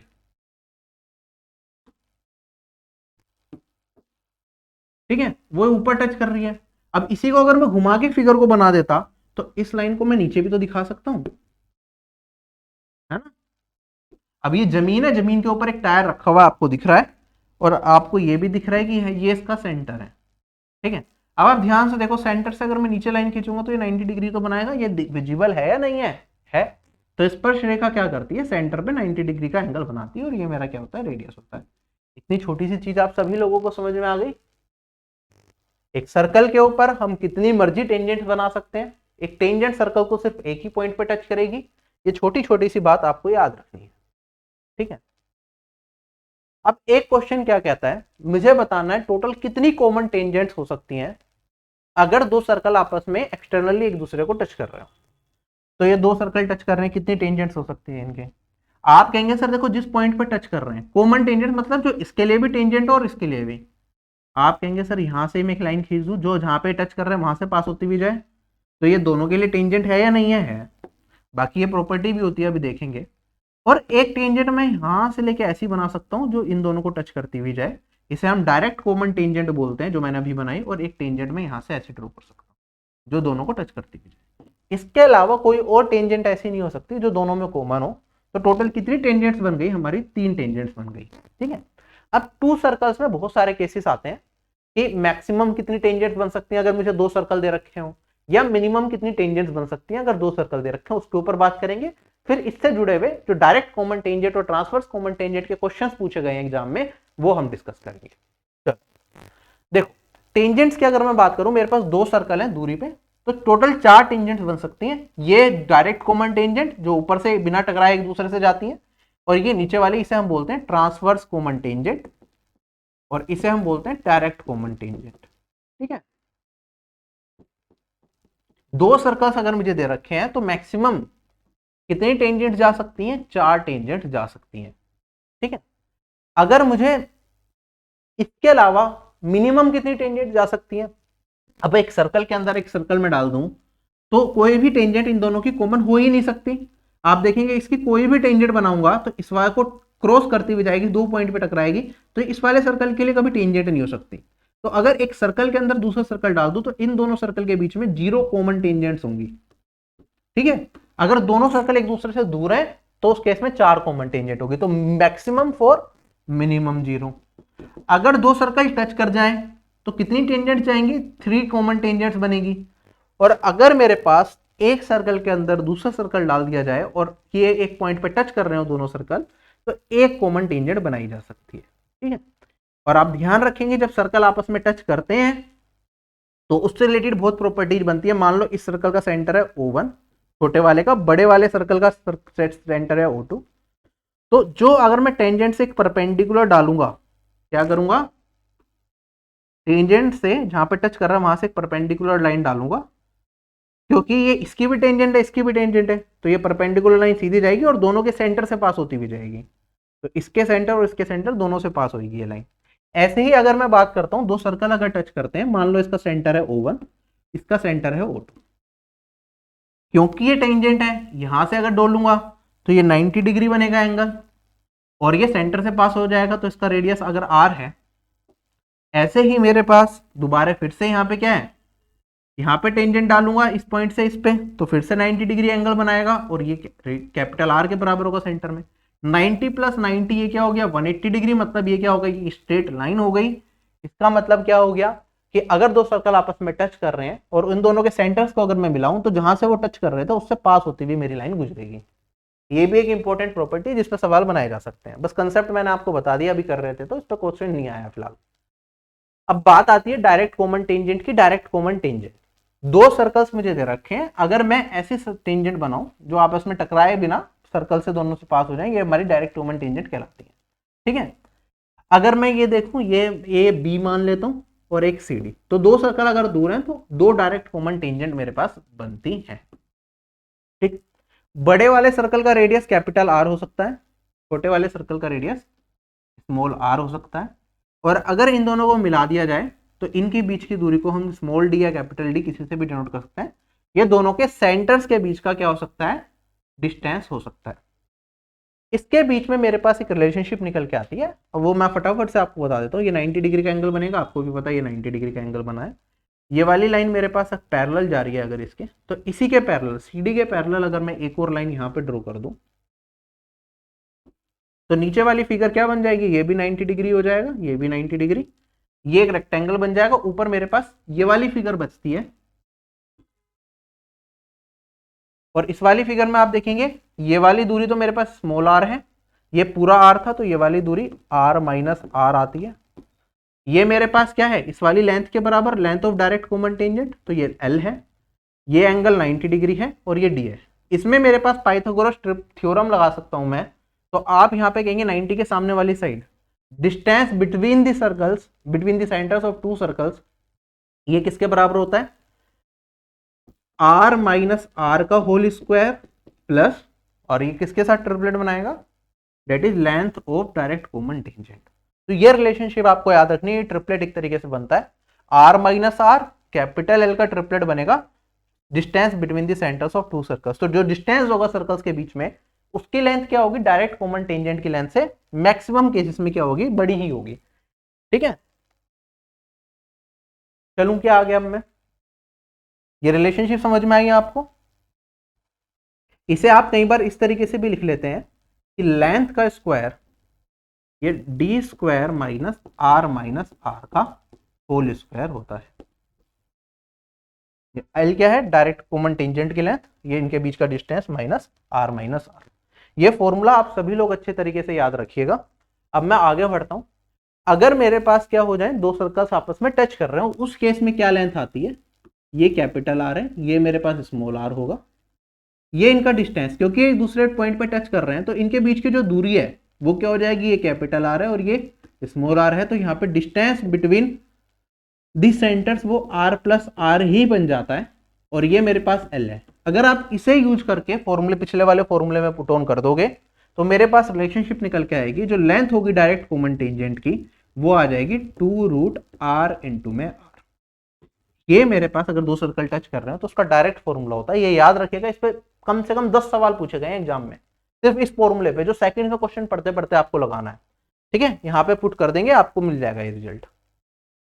आगे बढ़ता हूं, अब ट्रांसवर्स कॉमन टेंजेंट की बात आती है। अब इसमें क्या है, इस तरीके से कि एक मैंने लाइन खींची जो इससे भी पास होती हुई जा रही है, इससे भी ऐसी सेम लाइन इधर जाएगी, दोनों जो लेंथ होंगी ना, इसकी लेंथ ट्रांसवर्स कॉमन टेंजेंट की ये वाली लेंथ, ये दोनों लेंथ क्या होती है, बराबर होती हैं। ऐसे ही दोनों डायरेक्ट कॉमन टेंजेंट्स की लेंथ भी क्या होती है, हमेशा बराबर ही होती हैं, ये मान के चलिएगा। अब देखो यहाँ पे मैंने फिगर बनाई, इसके अंदर थोड़ा सा ड्रॉ कर दिया, ये कैपिटल आर मान लो, बड़े सर्कल का रेडियस है, छोटे का, हो सकता है दोनों सर्कल का रेडियस कुछ क्वेश्चंस में इक्वल भी हो। ठीक है, तो कंफ्यूज नहीं करना। तो ये हो गया मेरे पास ये, ठीक है, ये मेरे पास क्या हो गया, इन दोनों के बीच का डिस्टेंस। तो यहाँ पे हमारे पास जो रिजल्ट निकल के आता है डायरेक्टली, वो मैं आपको समझा देता हूँ। बाकी तो वरना आप इसे प्रूफ करना चाहें तो एक छोटी सी कंस्ट्रक्शन करके इसे भी प्रूफ किया जा सकता है, लेकिन बहुत लंबी क्लास चली जाएगी। यहाँ से लेके इसके पैरेलल एक लाइन अगर मैं ड्रॉ कर दूं और इसे यहाँ से मिला दूं,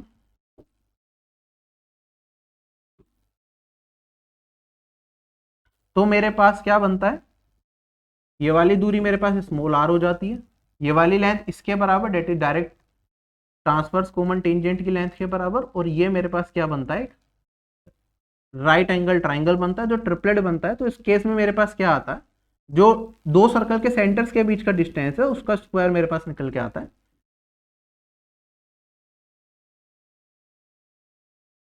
डायरेक्ट कॉमन टेंजेंट की लेंथ प्लस में आर प्लस आर का होल स्क्वायर, या फिर मैं एल डायरेक्ट कॉमन टेंजेंट की जो लेंथ है वो किसके बराबर, उनके सर्कल के सेंटर के बीच का डिफरेंस स्क्वायर, मतलब उसमें घटा देंगे आर प्लस आर का स्क्वायर। अब आप ध्यान दीजिए, यहाँ पे D square minus R plus R है, यहाँ पे D square minus R minus R है। ठीक है, तो मतलब ये वाली लेंथ क्या होगी, बड़ी होगी, किससे, इस वाली लेंथ से। तो हमेशा याद रखिएगा डायरेक्ट कॉमन टेंजेंट की जो लेंथ है वो बड़ी होगी ट्रांसवर्स कॉमन टेंजेंट की लेंथ से। छोटी सी प्रॉपर्टी, चलो, एक रिलेशनशिप डायरेक्ट कॉमन टेंजेंट और ट्रांसवर्स कॉमन टेंजेंट में भी आती है, length of direct common tangent का square minus length of transverse common tangent का स्क्वायर, ये बराबर आता है 2 में, बिल्कुल सेम फॉर्मूला है जो हमने देखा था जब दो सर्कल्स आपस में टच कर रहे हो, तो उस केस में क्या रिलेशनशिप निकल के आती है। अच्छा, एक और चीज, मेरे पास अगर 3 सर्कल दे दो, ऐसे 3 सर्कल हैं, ठीक है, एक कॉमन टेंजेंट बना दी तीनों के केस में, जो आपस में टच कर रहे हैं कुछ इस तरीके से। अगर ये R1 है, ये वाली मेरे पास R2 है, और ये अगर मैं कहूँ R3 है, तो रिलेशनशिप होती है 1/√R3।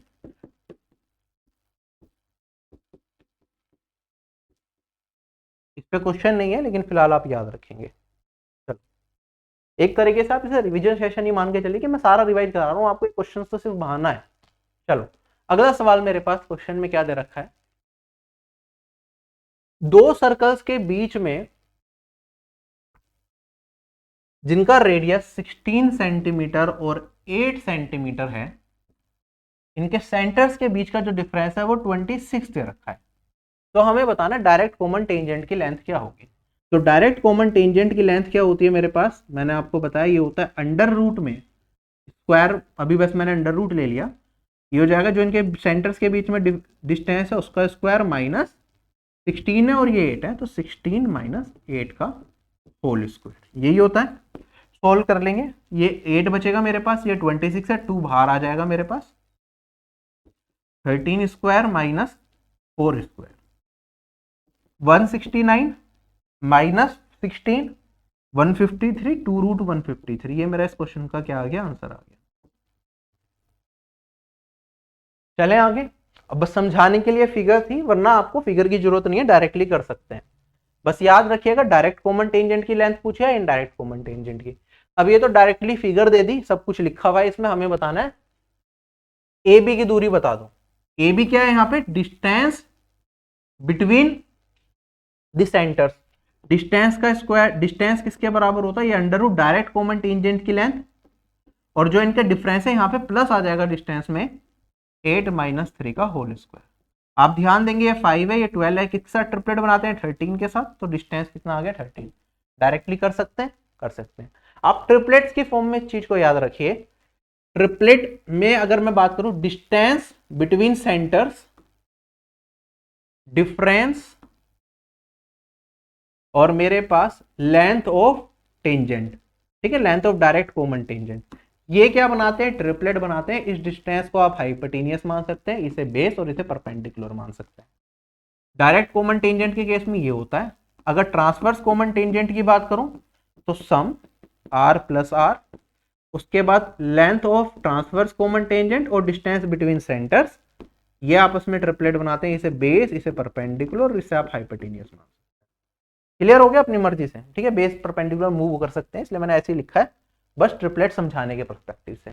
चलो आगे, अब डायरेक्टली करेंगे, फॉर्मूला भी मैं यूज नहीं करूंगा, अब हम फॉर्मूला फ्री जाएंगे इस तरह के क्वेश्चन करने के लिए। कहता है दो सर्कल्स है, उनके रेडियस 22 और 18 दे रखे हैं, ठीक है, उनके सेंटर्स के बीच का डिफरेंस 32 है, तो डायरेक्ट कॉमन टेंजेंट की लेंथ बता दो। तो डायरेक्ट कॉमन टेंजेंट की लेंथ कितनी हो जाएगी मेरे पास, ये हो जाएगा अंडर रूट में 32 स्क्वायर माइनस 22 में से 18 घटाऊंगा तो -4 का स्क्वायर, 4 आप कॉमन ले लेंगे बाहर, तो 8 स्क्वायर 64 माइनस 1 डेट इज 63 हो जाएगा। कहीं भी बाहर 4 कॉमन नहीं है, लेकिन 2 कॉमन दिख रहा है, तो 2 को अंदर ले जाऊंगा, मतलब 2 और 63, 2 का स्क्वायर जाएगा अंदर, तो 63 इंटू में 4, 252। ये मेरा इस क्वेश्चन का क्या आ गया, आंसर। अगला सवाल हमारे पास, दो सर्कल्स के सेंटर्स के बीच की दूरी 5 सेंटीमीटर है, रेडियस इनका इतना इतना दे रखा है, डायरेक्ट कॉमन टेंजेंट की लेंथ बतानी है। 6 में से 2 घटाऊंगा तो क्या बनेगा, 4 बनेगा। ये 5 दे रखा है, 5 और 4 किसके साथ ट्रिपलेट बनाते हैं, 3 के साथ, तो डायरेक्ट कॉमन टेंजेंट की लेंथ कितनी हो गई, 3। कर लोगे या नहीं कर लोगे इस स्पीड से एग्जामिनेशन में। अगला सवाल मेरे पास, दो सर्कल दे रखे हैं जिनका रेडियस 10 और 5 दे रखा है, ठीक है, उसके बाद ये आपस में एक दूसरे को टच कर रहे हैं, ठीक है, हमें PQ की लेंथ बतानी है, जो कि क्या है, direct common tangent. Direct common tangent की लेंथ क्या होती है अगर दो सर्कल आपस में टच कर जाएं, तो ये होती है 2 रूट आर इंटू में आर। फॉर्मूला यूज करेंगे तो 2 इंटू में रूट में 10 इंटू में 5, 5 बाहर आ जाएगा तो 10 रूट 2 बचेगा। क्वेश्चन हो गया खत्म। चले आगे, अगर आप फॉर्मूला भी याद नहीं कर सकते तो फिर एग्जाम में टाइमली सवाल नहीं होंगे। अब देखो दो सर्कल है, फिर से आपस में टच कर रहे हैं एक्सटर्नली, डायरेक्ट कॉमन टेंजेंट की लेंथ बता दो। आप कहेंगे सर 22 है 16 है, तो ये हो जाएगा 2 रूट 22 इंटू में 16। अभी लिखने की भी जरूरत नहीं होती, मेरे को समझ आता है, 16 से बाहर आ जाएगा 4, तो 2 इंटू 4 8 और रूट 22, 8 रूट 22 आंसर आ जाएगा। क्वेश्चन हो गया खत्म, विदाउट पेन वाला क्वेश्चन है ये। अगला सवाल मेरे पास, दो सर्कल है, फिर से एक्सटर्नली टच कर रहे हैं, पहले सर्कल का रेडियस 6 है, दूसरे सर्कल का रेडियस 3 है, तो हमें बताना है टेंजेंट की लेंथ, कॉमन टेंजेंट।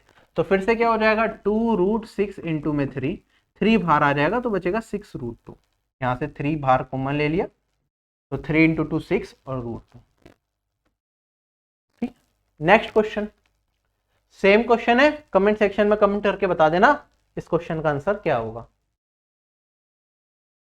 अगला सवाल बिल्कुल सेम, अब एग्जामिनर ने फिगर खुद से बना के दी हमें, कहता है इस फिगर के अंदर दो सर्कल दे रखे हैं जो एक दूसरे को एक्सटर्नली टच कर रहे हैं, ठीक है। पहले सर्कल का रेडियस जो है ये 25 दे रखा है, जो दूसरे सर्कल का रेडियस है ये हमें 4 दे रखा है। हमें बताना है कि कॉमन टेंजेंट ए बी की लेंथ क्या होगी। आप कहेंगे सर 2 इंटू में रूट में ये और ये, इसका रूट करूंगा तो 5 आएगा, इसका रूट करूंगा तो 2 आएगा। तो आंसर कितना हो गया मेरे पास, 20 हो गया। क्वेश्चन खत्म हो गया। चलें आगे, अगला सवाल। दो सर्कल हैं एक्सटर्नली एक दूसरे को टच कर रहे हैं, बिल्कुल उसी तरीके का सवाल जा रहा है लेकिन थोड़ा सा बदलेगा, यहाँ पे लैंग्वेज चेंज हो रही है, एंगल्स दे दिया यहाँ पे थोड़े। ए बी, दो सर्कल एक दूसरे को टच कर रहे हैं एट पॉइंट पी, मैं लिख लेता हूं। ए बी क्या है, डायरेक्ट कॉमन टेंजेंट है जो सर्कल्स को ए और बी पे टच कर रही है। आगे बढ़ते हैं। पी ए बी 65 दे रखा है। चलो थोड़ा सा यहाँ पे आप एग्जामिनर ने ठीक करने की कोशिश करिए। पी ए बी अगर मैं बना लूं तो ये वाला कोण मुझे कितना दे रखा है, ये 65 दे रखा है। हमें क्या बताना है, हमें ए पी बी ये वाला कोण बताना है। अच्छा, जिन लोगों ने अच्छे से ज्योमेट्री पढ़ा हुआ उन्हें पता है कि इस तरह की फिगर में ये वाला जो एंगल होता है ये 90 डिग्री होता है, और अगर ये 90 है तो ये वाला कितना बचेगा, 90 प्लस 65 155, 180 में से घटा दूंगा तो ये वाली वैल्यू मेरे पास 25 डिग्री आ जाएगा। डायरेक्टली क्वेश्चन हो गया सर, ठीक। अब कुछ लोग हो सकता है घबरा रहे हो कि सर ये 90 कैसे लिख दिया आपने, तो एक प्रॉपर्टी होती है, वो प्रॉपर्टी मैं आपको एक बार अलग से बता देता हूँ, फिर हम बढ़ेंगे आगे। देखो मेरे पास कोई भी अगर सर्कल दे रखा है,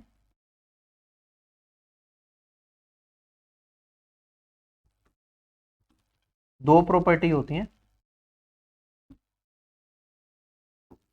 सबसे पहले एक पहली प्रॉपर्टी आपको बताता हूँ, इस पे भी बहुत सारे सवाल बनते हैं, इन फ्यूचर आएगा तो आपको दिक्कत नहीं होनी चाहिए।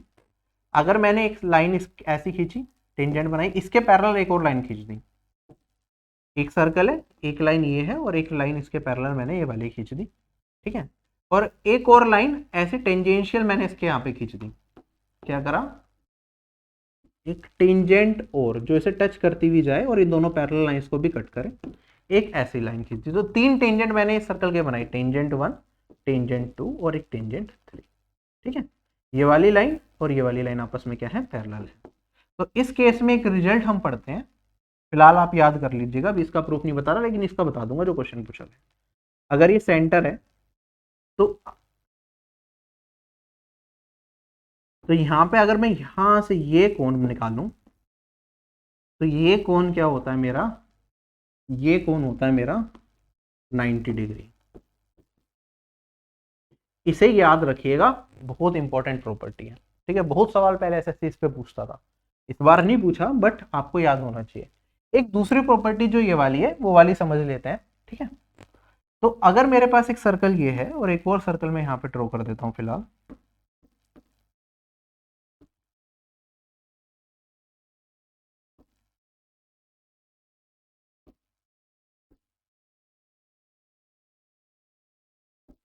जो इसे टच कर रहा है, ठीक है। और इन दोनों की मेरे पास एक कॉमन टेंजेंट है, जैसे कि इस क्वेश्चन में दे रखी है। तो आप ध्यान दीजिएगा, यहां से मैं एक और टेंजेंट बना सकता हूं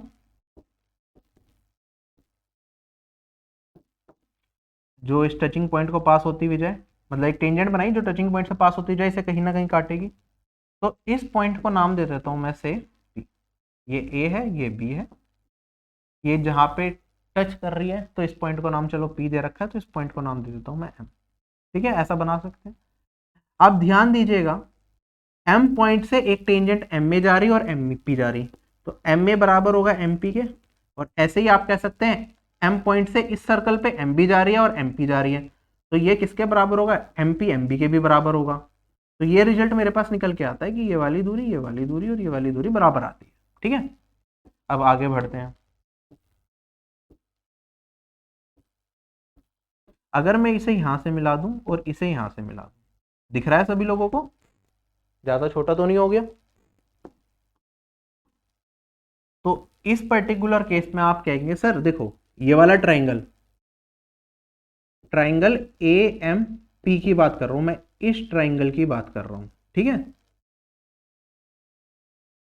ये एंगल ये वाला एंगल के बराबर, तो ये अगर थीटा तो ये वाला एंगल भी क्या हो जाएगा, थीटा हो जाएगा, है ना।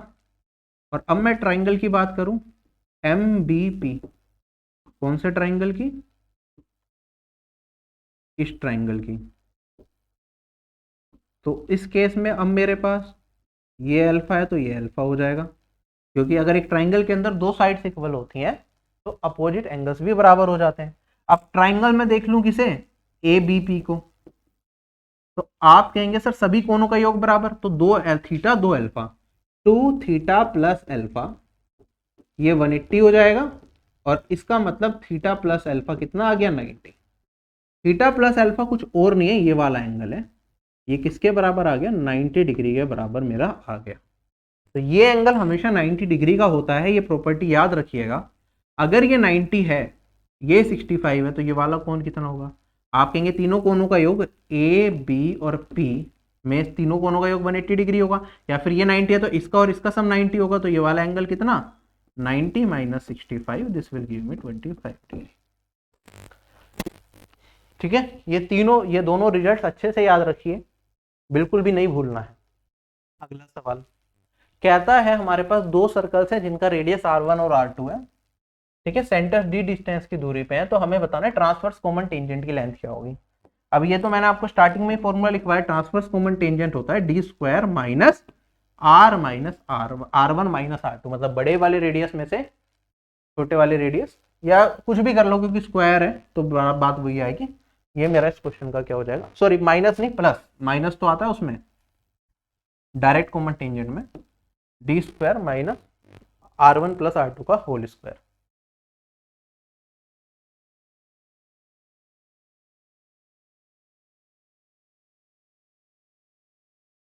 चलें आगे। अगला सवाल हमारे पास देखने में ट्रांसवर्स कॉमन टेंजेंट वाला सवाल लग रहा है, वो वैसा ही है लेकिन अलग तरीके से कर सकते हैं। इस फिगर में क्या दे रखा है, मेरे पास दो सर्कल्स हैं, ठीक है, एक का सेंटर डी है और एक का सेंटर बी है। जिसका डी सेंटर है उसका रेडियस हमें 4 दे रखा है, और जिसका सेंटर बी है उसका रेडियस हमें x दे रखा है। AC एक टेंजेंट दे रखी है दोनों सर्कल्स के लिए, ठीक है, यहाँ पे यहाँ से लेके यहाँ तक लेंथ दे रखी है, यहाँ से लेके यहाँ तक लेंथ दे रखी है, तो हमें x का मान बताना है कि क्या होगा, ठीक है। अब एक तरीका तो है कि यहाँ पे आप डायरेक्ट कॉमन टेंजेंट की लेंथ निकालें फिर क्वेश्चन को सोल्व करें, है ना। दूसरा तरीका क्या है कि आप इसे डायरेक्टली सिमिलैरिटी यूज करके अपना आंसर निकाल लें। देखो मेरे पास क्या है, ये अगर इस तरह की फिगर जा रही है तो ये एंगल 90 डिग्री होगा क्योंकि ये रेडियस है, ये टेंजेंट है, ये भी 90 डिग्री होगा। अगर ऐसा हो गया ये वाला एंगल थीटा तो ये वाला angle theta, vertically opposite angles हो जाएंगे या नहीं हो जाएंगे, तो ये दोनों ट्राइंगल सिमिलर हो जाएंगे बाय द प्रॉपर्टी ऑफ ए। अगर सिमिलर हो गए तो साइड्स का रेशियो इक्वल हो जाएगा। आप कहेंगे हमें किसका मान निकालना है, एक्स का, तो थीटा के सामने वाली इस वाले ट्राइंगल में एक्स है, इस वाले ट्राइंगल में थीटा के सामने क्या है 4, ये किसके बराबर हो जाएगा। अब यहाँ पे मेरे पास जो ये एक्स्ट्रा दो एंगल बराबर हो गए तो तीसरा एंगल ये अल्फा, तो ये अल्फा होगा, तो इसके सामने ये वाला 6 है और इस वाले ट्राइंगल में अल्फा के सामने है 9, ये मेरे पास साइड्स का रेशियो इक्वल हो गया। सोल्व कर लो आंसर आ जाएगा। जैसे कि अगर मैं यहाँ पे काटूं इसे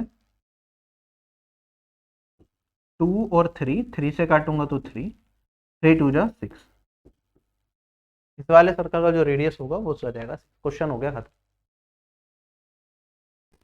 काइट फिगर, ठीक है, लगभग हम 2/3 वीडियो का काम कर चुके हैं, ठीक है। अब आगे के क्वेश्चंस भी हमें सोल्व करने हैं, बिना रुके फटाफट से करेंगे। 1.5 घंटे का सेशन हो गया, मेरे ख्याल से 1 घंटे का और जा सकता है।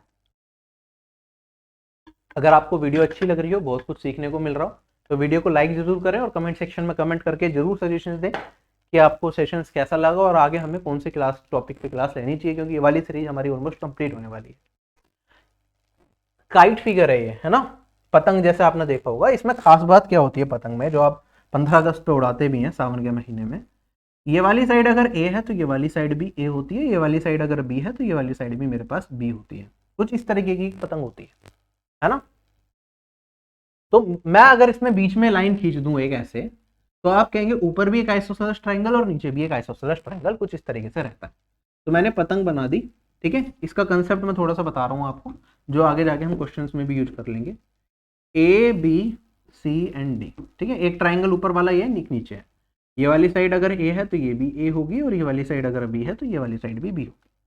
तो आपने कहा सर ये A B C A B D isosceles triangle बनेगा। आइसोसेलेस ट्राइंगल की प्रॉपर्टी होती है अगर मैं यहाँ से एक परपेंडिकुलर डालूं इसके ऊपर तो क्या करता है वो, परपेंडिकुलर बाइसेक्ट करता है ना। या फिर मैं ये कहता कि यार बाइसेक्टर डालता तो वो परपेंडिकुलर ऑटोमेटिकली हो जाता, है ना। ऐसे ही अगर मैं अब नीचे वाले ट्राइंगल को देखूं, सी बी डी ट्राइंगल, इस ट्राइंगल को देखूं तो यहाँ पे ऑलरेडी मुझे बाइसेक्टर दे रखा है, तो बाइसेक्टर से अगर मैं ये मिला दूंगा तो आप कहेंगे सर ये ऑटोमेटिकली परपेंडिकुलर हो जाएगा, है ना। तो अगर मैं काइट फिगर ड्रॉ करता हूं और उसके दोनों डायगोनल्स ड्रॉ कर देता हूं, अब एक तरीके से दोनों डायगोनल्स बन गए, तो वो क्या करते हैं, वो 90 डिग्री पे इंटरसेक्ट करते हैं। क्या ये चीज समझ आई?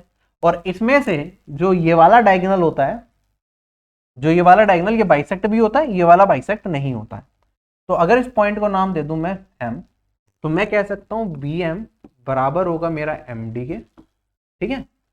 और ये बेसिकली कौन से वाली साइड बाइसेक्ट हो रही है, जो इक्वल साइड के सामने वाली साइड पड़ रही है, सामने वाला वो पड़ रहा है डायगोनल इक्वल साइड्स के, वो हमारा क्या हो रहा है, बाइसेक्ट हो रहा है। इसके भी इक्वल साइड्स के सामने वाला डायगोनल जो पड़ रहा है इधर अपोजिट में,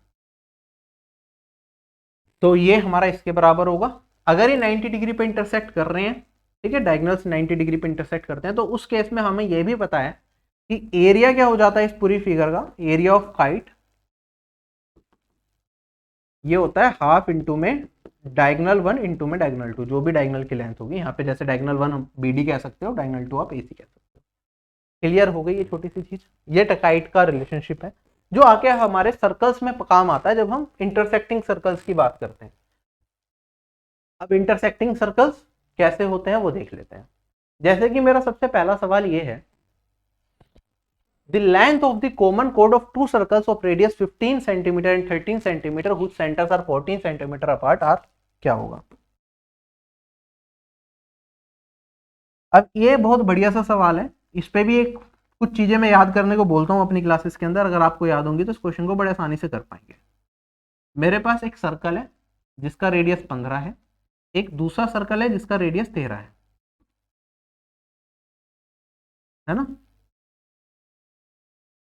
दोनों सर्कल आपस में इंटरसेक्ट कर रहे हैं, जब ये इंटरसेक्ट करेंगे तो इनके बीच में क्या बनेगी, एक कोड बनेगी जिसे हम कॉमन कोड के नाम से जानते हैं। क्या बनेगी, एक कोड जिसे हम कॉमन कोड के नाम से जानते हैं। हमें कह रहा है कि इसके दोनों के सेंटर्स के बीच की दूरी अगर 14 है, ये दूरी क्या है, अगर 14 है तो आप बताइए कि इस कोड की लेंथ क्या होगी। ऑल्दो फिगर कुछ लोगों को ये गलत लग सकती है, क्यों गलत लगेगी, क्योंकि यहाँ पे आप देखेंगे कि मैंने रेडियस यहाँ पे 15 बनाया है और ये लेंथ मैंने 14 दिखाई है, जबकि ये वाली लेंथ हमारी क्या होगी, यहाँ पे सेंटर्स के बीच की जो लेंथ है वो थोड़ी सी यहाँ पे कम होगी, तो रेडियस मेरा थोड़ा और आगे तक जाएगा, ठीक है। तो इस फिगर को अगर आप सही करके बनाना चाहें कोई दिक्कत नहीं है, बना सकते हैं कि मैंने एक सर्कल ये बनाया और दूसरा सर्कल मैं कुछ इस तरीके से बना सकता हूं।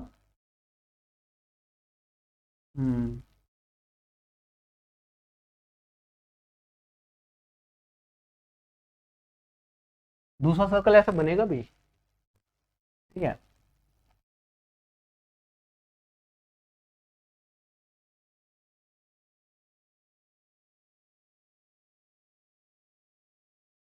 बन सकता है। दूसरा सर्कल कुछ इस तरीके से बना दिया जाए तो यहाँ पे हमारे पास ये सेंटर्स हो जाएंगे इनके, ठीक है, ये हमारी कॉमन कोड हो जाएगी, ठीक है। कहीं ना कहीं कुछ इस तरीके की ये फिगर बन जाएगी, तो फिगर कुछ ऐसी दिखेगी। ये ऑलरेडी फिगर थोड़ी सी गलत है, लेकिन कुछ इस तरीके की हमारी फिगर बनेगी, लेकिन जो हमारा कंसेप्ट है क्वेश्चन को करने का वो बदलेगा नहीं, ठीक है। तो इसे करेक्ट कर लेना। फिलहाल इस चीज को मैं इग्नोर करते हुए आगे बढ़ रहा हूँ कि इस फिगर के साथ ही चलते हैं।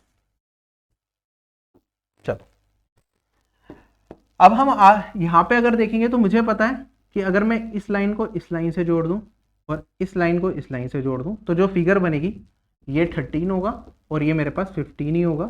तो ये काइट फिगर बन गई, फिर से क्या बन गई, काइट बन गई। तो जो ये वाली साइड है ना ये बाइसेक्ट होगी और ये वाला एंगल क्या हो जाएगा, 90 डिग्री का हो जाएगा। क्लियर है। तो मैं इस फिगर, जो मुझे एक्चुअल फिगर चाहिए, मैं बस वो ड्रॉ करता हूँ, बाकी चीज़ों को आप छोड़ दें फिलहाल। मैंने कहा मेरी फिगर कुछ इस तरीके से बन रही है, ये है, और कुछ इस तरीके से ये है, और यहाँ से अगर मैंने ये मिला दिया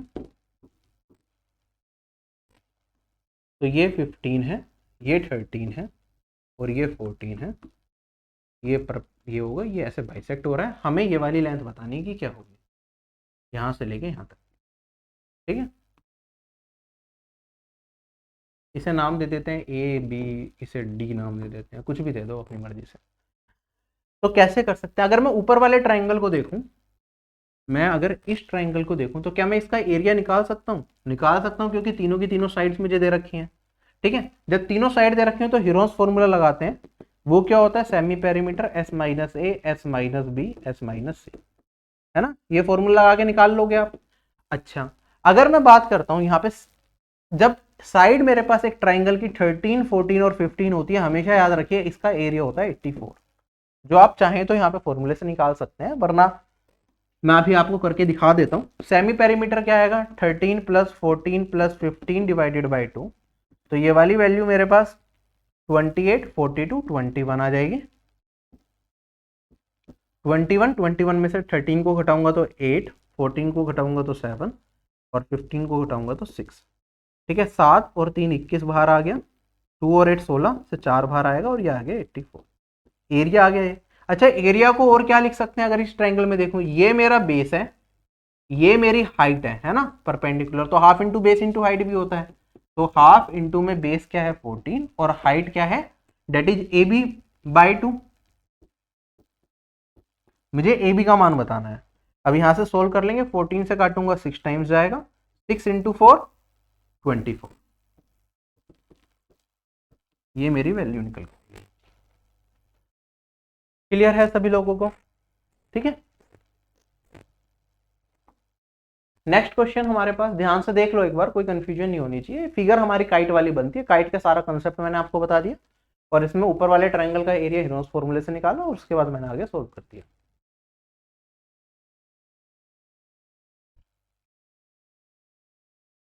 ठीक है, एरिया को दो जगह से इक्वेट कर दिया, half into base into height, और हेरोस फॉर्मूला लगा के आंसर आ गया। कहता है मेरे पास दो सर्कल है जिनका रेडियस सेम है, डेट इज 6 सेंटीमीटर, इंटरसेक्ट करते हैं एक दूसरे को पी और क्यू पे, कुछ इस तरीके से कि पी क्यू की लेंथ हमें 10 दे रखी है, तो हमें सेंटर्स के बीच की दूरी बतानी है।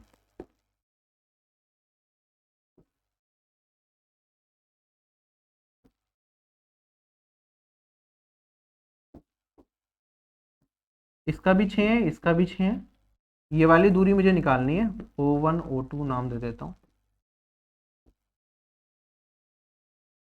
पी और क्यू पे इंटरसेक्ट कर रहे थे ये, जो कॉमन कोड है इसकी लेंथ हमें पी क्यू, इसकी लेंथ हमें 10 दे रखी है। अगर ये 10 दे रखी है तो आप कहेंगे सर ये बाइसेक्ट होती है, यहाँ पे हमें पता है, तो ये वाली वैल्यू कितनी हो जाएगी? मेरे पास 5 हो जाएगी। हमसे क्या पूछा है? हमसे पूछा है O1 O2 सेंटर्स के बीच की दूरी। आप ध्यान देंगे यहाँ पे इस वाले ट्राइंगल में ये 6 है, ये 5 है, पाइथागोरस थ्योरम लगाऊंगा तो मेरे पास ये वाली वैल्यू रूट में 6 स्क्वायर माइनस 5 स्क्वायर, तो ये आ जाएगा मेरे पास 6 प्लस 5 11, और यहाँ पे भी बिल्कुल, क्योंकि 6 और 5 ही है, तो ये भी मेरे पास क्या हो जाएगा? रूट 11, तो रूट 11 प्लस रूट 11, ये हो जाएगा 2 रूट 11। ये मेरा इस क्वेश्चन का क्या आ गया? आंसर आ गया, क्वेश्चन हो गया खत्म। चलें आगे। अगला सवाल हमारे पास, दो सर्कल्स हैं, दोनों का रेडियस 18 सेंटीमीटर है, एक दूसरे को इंटरसेक्ट करते हैं कुछ इस तरीके से कि दोनों सर्कल एक दूसरे की सेंटर से पास होते हुए जाते हैं। मतलब ये वाला सर्कल है मेरे पास, तो इसका सेंटर मान लो ये है, दूसरा सर्कल है, इसका सेंटर मान लो मेरे पास ये है, ठीक है। दोनों एक दूसरे के सर्कल सेंटर से पास हो रहे हैं, तो इसका मतलब क्या हो गया कि जो ये दूरी होगी ये रेडियस के बराबर हो गई। रेडियस कितना दे रखा है? 18 दे रखा है। और क्या क्या चीजें हैं? दोनों एक दूसरे को टकरा भी रहे हैं, तो ये दूरी ये भी 18 18 हो जाएगी, ऐसे ये और ये 18 हो जाएगा। आगे हमसे क्या पूछा है? हमसे पूछा कॉमन कोड की लेंथ बता दो।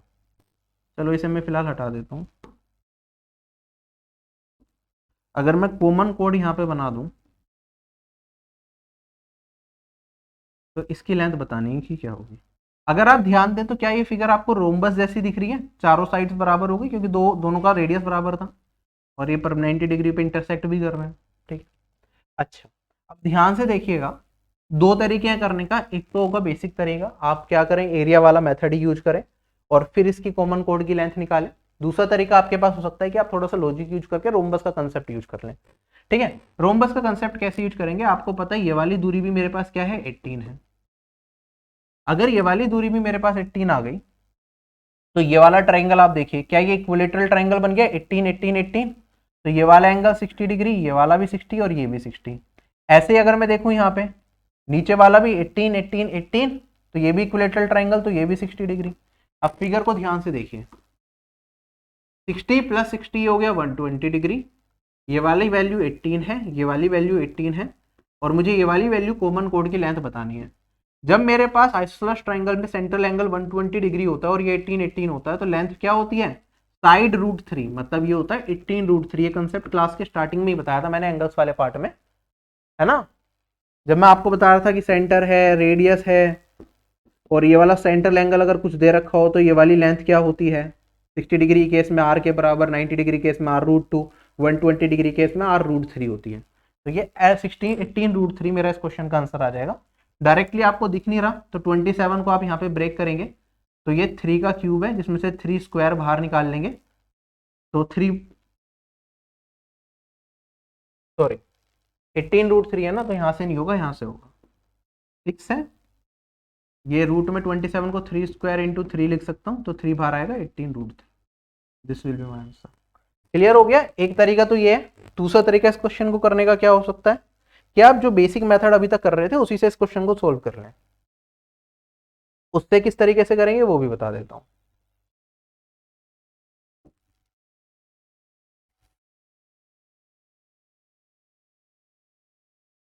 चल, मैंने कहा देखो सेंटर्स के बीच की दूरी ये भी 18 है, ये भी 18 है और ये भी 18 है। ठीक है, तो ये क्या बन गया, इक्विलेटरल ट्राइंगल। इसका एरिया क्या होगा, √3/4 साइड स्क्वायर होता है इक्विलेटरल ट्राइंगल का एरिया, डेट इज 18 स्क्वायर। और कौन सा तरीका है, अगर मैं देखूं ये वाली साइड ये परपेंडिकुलर और ये बाइसेक्ट भी हो रही है तो ये मेरे पास हाइट है इक्विलेटरल ट्राइंगल की। हाइट क्या होती है इक्विलेटरल ट्राइंगल की, एरिया भी छोड़ो, हाइट होती है इक्विलेटरल ट्राइंगल की √3/2 इंटू में साइड, डेट इज 18। तो ये वाली दूरी ये ए है, ये बी मान लिया, ये डी मान लिया, चलो तो ए डी मेरे पास क्या हो जाएगा, इतना हो जाएगा। ए बी क्या है, ट्वाइस ए डी, तो ये हो जाएगा इंटू में 2, तो 2 इंटू में √3/2 इंटू 18। इस तरीके से भी आप देख सकते हैं। ठीक, इक्विलेटरल ट्राइंगल बना दिया। चलते हैं अगले सवाल में, सेकेंड एंड टेंजेंट रूल। ठीक है, ये रूल बहुत ज्यादा कॉमन है, हर बार भर भर के सवाल आते हैं। फटाफट से रूल लिख देता हूं, ज्यादा आगे नहीं जाएंगे। मैंने क्या कहा, एक सर्कल है, सर्कल में एक एक्सटर्नल पॉइंट पी मान लूं, अगर मैं उससे एक ऐसी लाइन खींचता हूं कि जो सर्कल को दो पॉइंट्स पे काटती हुई निकल जाए तो उस लाइन को बोलते हैं हम सेकंड। तो मैंने मान लिया ये इसे ए और बी पॉइंट पे काट रही है, पी पॉइंट से एक और सेकंड बनाई मैंने जो सी और डी पॉइंट पे काटती है। तो मेरी प्रॉपर्टी क्या होती है, मैं लिख देता हूं, इसे मैं ए मान लेता हूं और यहां से लेके यहां तक की दूरी को बी, इसे मैं सी मान लेता हूं और यहां से लेके यहां तक की दूरी को डी। तो प्रॉपर्टी कहती है ए इंटू में बी बराबर होता है सी इंटू में डी के। ठीक है, ये सेकंड रूल हो गया हमारा। ऐसे ही अगर हमारे पास क्या हो, एक पॉइंट से ये पी है, ये सेकंड जा रही है ए बी यहाँ पे काटती हुई, और यहाँ पे अगर मेरे पास क्या हो, एक टेंजेंट की तरह ये लाइन पास हो जाए टी से, तो उस केस में मेरे पास प्रॉपर्टी बनती है, इस लाइन को अगर मैं एक्स मान लूँ, इसे ए मान लूँ और इसे बी मान लूँ, तो ये मेरे पास होता है एक्स स्क्वायर किसके बराबर हो जाएगा, ए इंटू बी के बराबर। जहां से सेकंड ओरिजिनेट हो रही है वहां से लेके यहाँ तक की दूरी, फिर ये दूरी, इनका प्रोडक्ट बराबर किसका होगा, जो टेंजेंट है उसके स्क्वायर के बराबर। चलो आगे, ये दोनों रिजल्ट याद रह जाएंगे। इस पे बेस्ड क्वेश्चन है, फटाफट से कर लेते हैं। पहला क्वेश्चन हमारे पास क्या दे रखा है, कहता है इस फिगर के अंदर जो डायमीटर ए बी है और कोड सी डी है वो कहां पे जाके मिल रहे हैं, ए बी पी पॉइंट पे जाके और कोड सी डी भी जाके पी पॉइंट पे मिल रहे हैं। पी टी टेंजेंट है सर्कल पे at point T. C D हमें 8 दे रखा है, यहाँ से लेके यहाँ तक की दूरी 8 है। फिर हमें पी डी 10 दे रखा है, यहाँ से लेके यहाँ तक की दूरी 10 दे रखी है। पी बी हमें 8 दे रखा है, यहाँ से लेके यहाँ तक की दूरी हमें 8 दे रखी है। हमें ए बी का मान बताना है कि ये वाली दूरी क्या होगी, फिलहाल इसे मैंने मान लिया x। तो आप डायरेक्टली सेकेंड रूल लगाएंगे, मतलब यहाँ से मैं इस लाइन को तो भूल जाओ, इसकी जरूरत ही नहीं है। यहाँ से एक सेकंड ये जा रही, एक सेकंड ये जा रही, तो आप कहेंगे सर पी डी 10 है, इसमें मल्टीप्लाई करेंगे पी सी को, तो वो क्या है 10 + 8 18। फिर यहां से पी बी कितना है 8 है, और यहां से पी ए 8 + x। हमें x का मान बताना है कि क्या होगा। आप सोल्व करना स्टार्ट कीजिए। देखो 8 से अगर मैं काटूं तो ये 9 आ जाएगा, 2 से काटा ये 5 आ जाएगा, यहाँ पे बचेगा 2। ठीक है, तो क्या वैल्यू आएगी 45 डिवाइडेड बाई 2 22.5, उसमें 8 घटा दूंगा तो मेरे पास 14.5। चलें आगे। नेक्स्ट क्वेश्चन हमारे पास इस फिगर के अंदर क्या दे रखा है, हमें पी ए भी एक सेकेंड दे रखी है, पी टी एक टेंजेंट दे रखी है, वैल्यूज भी लिखी गई है, हमें एक्स का मान बताना है कि क्या होगा। तो आप कहेंगे सर 8 का स्क्वायर बराबर हो जाएगा 6 इंटू में 6 + x के। तो यहाँ पे डिनोमिनेटर में वैल्यूज दे रखे हैं तो वैसे ही सोल्व करेंगे। ये 64 को 6 से डिवाइड करूंगा तो 32/3 बचेगा, और माइनस में 6 करना पड़ेगा, 18 घटाऊंगा तो 14/3। ये x का मान आ जाएगा। चलें आगे। अगला सवाल मेरे पास इसी तरीके का सवाल है। कहता है दो कोड है एक सर्कल की ए बी और सी डी, जो सर्कल के बाहर मिलती है एट पॉइंट पी। समझिएगा कैसे लिखेंगे, ए बी और सी डी जो सर्कल के बाहर मिल रही है। तो ए बी अगर बाहर मिल रही है ना, तो ए से बी की साइड जाएंगे हम, ए बी और इस डायरेक्शन में जाएंगे। नेमिंग करना बहुत जरूरी है, गलत नेमिंग कर दी फंस जाओगे आप। ठीक है, ए बी और सी डी बाहर मिल रही है तो मतलब ए बी से एक्सटेंड होती हुई आगे जाके कहीं मिलेगी, और ऐसे सी डी में पहले बनाऊंगा और जो डी से पास होती हुई कहीं जाके एक्सटर्नल पॉइंट पे मिलेगी। क्या ये चीज क्लियर हो गया? नेमिंग करना आपको आ गया। इफ एम ए पी का मतलब है मेजर ऑफ एपी, मतलब एपी का मान हमारे पास कितना दे रखा है 200, ये हो गया 200। एम ए बी का मान मुझे दे रखा है 120। एम सी पी ये दे रखा है 160, और हमें सी डी का लाइन मान बताना है कि क्या होगा। इसे मान लिया मैंने, फिलहाल सोल्व कर लेते हैं। आपको पता है वही सेकंड फॉर्मूला लगेगा। मुझे क्या क्या चाहिए सेकंड फॉर्मूले में, पीबी और पीए की लेंथ चाहिए। पीए की तो मिल रही है, पीबी की नहीं मिल रही, तो 200 में से 120 को घटाऊंगा तो ये आ जाएगा 80। ऐसे ये मेरे पास 160 है, मुझे इसकी निकालनी है। ठीक है, तो ये वाली दूरी अगर मैं निकाल लूं तो ये आ जाएगा 160 - x, ये आएगा। सोल्व करके x का मान बताना कर लेते हैं। मैं कहूंगा 200 इंटू में 80, ये बराबर 160 इंटू में 160 माइनस, यहां से काटूंगा 2, यहां से काटूंगा 100, और x का मान 160 - 100 दैट इज 60। ये इस क्वेश्चन का क्या आ गया। इसी तरीके का एक और सवाल है। अब ये होमवर्क में आपको कमेंट करके बताना है कि क्या आंसर आया। सिमिलर सवाल एक और, होमवर्क सिमिलर सवाल एक और जो थोड़ा अलग दे रखा है, चलो करके देखते हैं। इसमें क्या दे रखा है, हमें x का मान बताना है इस फिगर में, जहां टीपी टेंजेंट है एक एट पॉइंट टी। ये वाला मान मुझे 15 दे रखा है, पीबी 2x + 3 दे रखा है, और पीए 9 दे रखा है। ये वाली दूरी मुझे 9 दे रखी है। तो हमें x का मान निकालना है, तो निकाल लेंगे सीधा। 15 स्क्वायर टेंजेंट का स्क्वायर, ये किसके बराबर 9 इंटू में 2x + 3, 3 से कट जाएगा 5 और 5 25, -3 22/2 दैट इज 11। चलें आगे। इसी तरह का एक और क्वेश्चन होमवर्क, कमेंट सेक्शन में आंसर बताइएगा जितने भी क्वेश्चन होमवर्क के दे रहा हूं। अब ये हो गए खत्म। अब आगे बढ़ते हैं, हमारे पास जो सवाल है ये बड़े ध्यान से देखिएगा, ये है based on arc length, circumference, sector and area से रिलेटेड। सर्कल कोई भी हमें दे रखो, आप सभी लोगों को पता है उसका एक रेडियस होता है आर, ठीक है। इसका जो सरकमफ्रेंस, परिधि जो होती है वो होती है मेरी कितनी, 2 पाई आर। डायमीटर होता है कितना, 2r। और एरिया कितना होता है, पाई आर स्क्वायर। ये सारी की सारी चीजें आप लोगों को पता है। चलो आगे बढ़ते हैं। कुछ चीजें याद रखिए, अगर आपका रेडियस, क्योंकि बहुत ज्यादा कॉमन है, जब हम देखो 2 पाई आर निकाल रहा हूं तो 2 इंटू 22/7 इंटू में रेडियस कर रहा हूं मैं कहीं ना कहीं, है ना, पेरीमीटर के लिए। एरिया के लिए 2 इंटू 22/7 इंटू में रेडियस स्क्वायर कर रहा हूं। अगर मेरे पास पेरीमीटर और एरिया क्या है, इंटीजर वैल्यू में आपको दिख रहे हैं, मतलब पूरा पूरा कटे हुए मिल रहे हैं, या तो इंटीजर हो या फिर पॉइंट में भी जाए लेकिन फिक्स वैल्यू हो, फिक्स डेसिमल नंबर बन रहे हैं, तो उसका मतलब क्या होता है कि मेरे पास आर क्या होता है, मल्टीपल ऑफ 7 होता है। ये चीज आपको पता होनी चाहिए, ठीक है। ज्यादातर केसेस में कई बार क्वेश्चन में एरिया दे रखा होता है, आपको बताना होता है रेडियस क्या होगा, 4 ऑप्शन दे रखे हैं तो रेडियस हमारा मल्टीपल ऑफ 7 आता ही, ठीक है, अगर अप्रोक्सीमेट वैल्यूज में नहीं दे रखा तो। अब दूसरी चीज ये हो गई कि पहला तो रेडियस मल्टीपल ऑफ 7, ऐसे ही पेरीमीटर में क्योंकि 22 है, 22 इज नथिंग बट 2 इंटू 11, तो मेरा जो पेरीमीटर होता है वो हमेशा 11 का मल्टीपल आपको दिखेगा।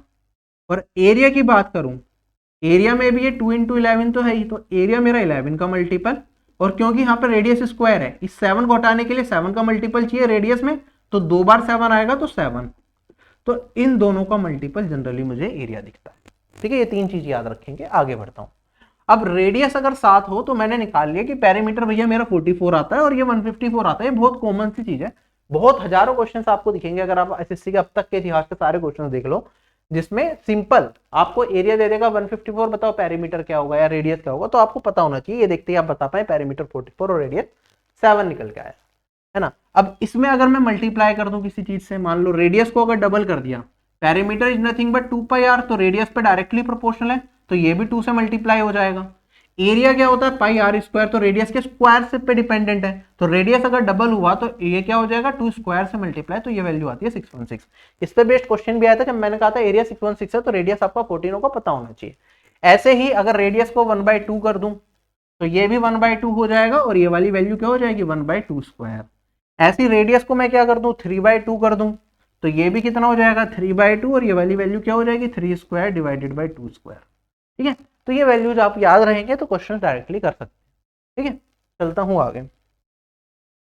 अब आगे इसके अंदर और चीजें आती हैं, आर्क लेंथ और बाकी कंसेप्ट भी जुड़ता है। जैसे मेरे पास क्या है, एक सर्कल है जिसका सेंटर ओ है और इसका रेडियस अगर मैंने आर मान लिया, ठीक है। मान लो ये मेरा क्या होगा, सेक्टर, माइनर सेक्टर कहते हैं इसे हम, माइनर सेक्टर, इसे हम बोलते हैं मेजर सेक्टर, ठीक है। अगर एंगल 180 डिग्री से, ये वाला एंगल 180 डिग्री से कम हो तो माइनर सेक्टर, ये 180 डिग्री से ज्यादा हो तो मेजर सेक्टर, ठीक है। अब इस एंगल को अगर मैं मान लूं ये क्या है, थीटा है मेरे पास, अगर ये एंगल थीटा दे रखा हो तो उस केस में मेरे पास ये एक आर्क है, इसकी आर्क लेंथ कुछ हो सकती है, ठीक है, वो पूछ लेता है कई बार, ठीक है। और कई बार इस सेक्टर का एरिया पूछ लेता है कि क्या हुआ, तो आप कहेंगे सर जनरल केस में एरिया क्या होता है, पाई आर स्क्वायर होता है। कब, जब ये एंगल मेरे पास पूरा सर्कल का जब मैं निकालता हूं तो ये एंगल होता है 360 डिग्री। अगर इसका कुछ छोटा सा पोर्शन ले लूं मैं थीटा, तो एरिया कितना हो जाएगा, थीटा अपॉन 360। तो एरिया ऑफ सेक्टर क्या होता है, थीटा अपॉन में 360 पाई आर स्क्वायर। ऐसे ही लेंथ ऑफ आर्क क्या होता है, ये होता है थीटा अपॉन में 360 इंटू में 2 पाई आर। क्या ये चीज समझ में आ गई। अब ये आर्क लेंथ है और ये एरिया है, इन दोनों के बीच में भी एक रिलेशन निकल के आता है, आप ध्यान से देखिएगा।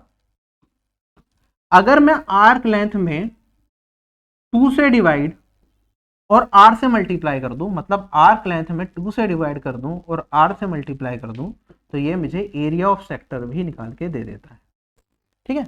दिस इज नथिंग बट इसमें 2 से डिवाइड कर दो और r से मल्टीप्लाई, तो ये बहुत इंपॉर्टेंट रिजल्ट है। कुछ क्वेश्चन आएंगे सेकंड्स में, क्वेश्चन देखते उड़ाएंगे ये फॉर्मूला यूज करके।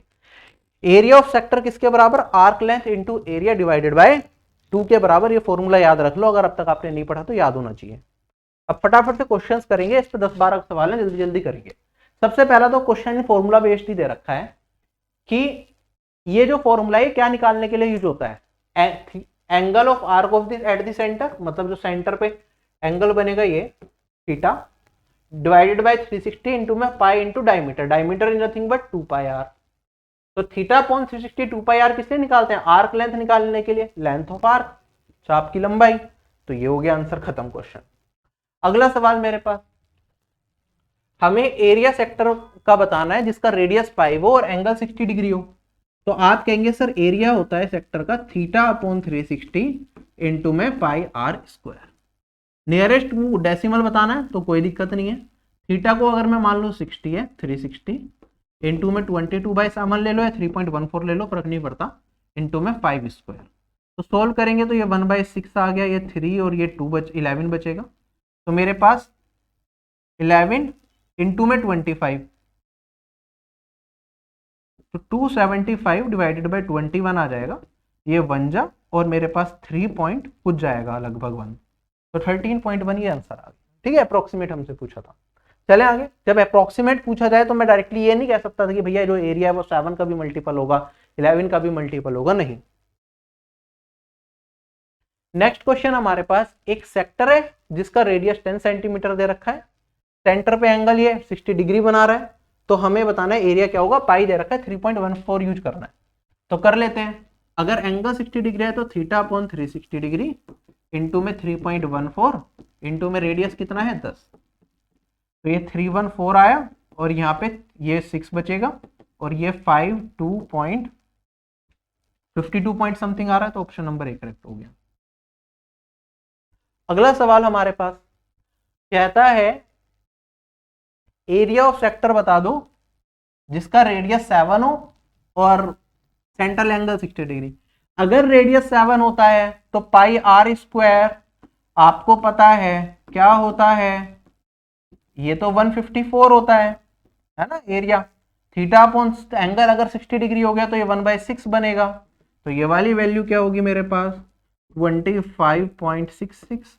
अच्छा ऐसे पूछा है तो 77/3 लिख सकते हो आप। अगला सवाल मेरे पास कहता है कि एरिया 1848 दे रखा है, एंगल 270 है, तो हमें बताना है कि रेडियस क्या होगा। रेडियस किसका मल्टीपल होना चाहिए, 7 का मल्टीपल होना चाहिए, पढ़ा है या नहीं पढ़ा, क्योंकि एंगल अगर 270 भी है तो 270 डिवाइडेड बाई 360 3/4 ही आएगा। तो मेरा कहीं ना कहीं रेडियस, अगर एरिया मुझे इंटीजर वैल्यू में चाहिए तो रेडियस 7 का मल्टीपल होगा या नहीं होगा। चारों ऑप्शन में 7 का मल्टीपल सिर्फ ये दिख रहा है और ये दिख रहा है। आपको भी पता है अगर रेडियस 784 हो गया तो बहुत छोटा एंगल लेना पड़ेगा, तब जाके एरिया ऑफ सेक्टर 1848 आएगा। यहाँ पे तो एंगल बहुत बड़ा है, तो ये हो ही नहीं सकता। ऑप्शन नंबर सी करेक्ट हो गया अगर सोच लिया तो, वरना एग्जाम में सोचने की जरूरत नहीं है, फॉर्मूला लगाओ आंसर निकालो। 270 डिवाइडेड बाई 360 इंटू में पाई आर स्क्वायर 22/7 इंटू में रेडियस का स्क्वायर, ये हो गया 1848 के बराबर। ये आया 3/4, 2 11, 3 से काटूंगा तो 6 1 6, 11 से काटूंगा तो 56,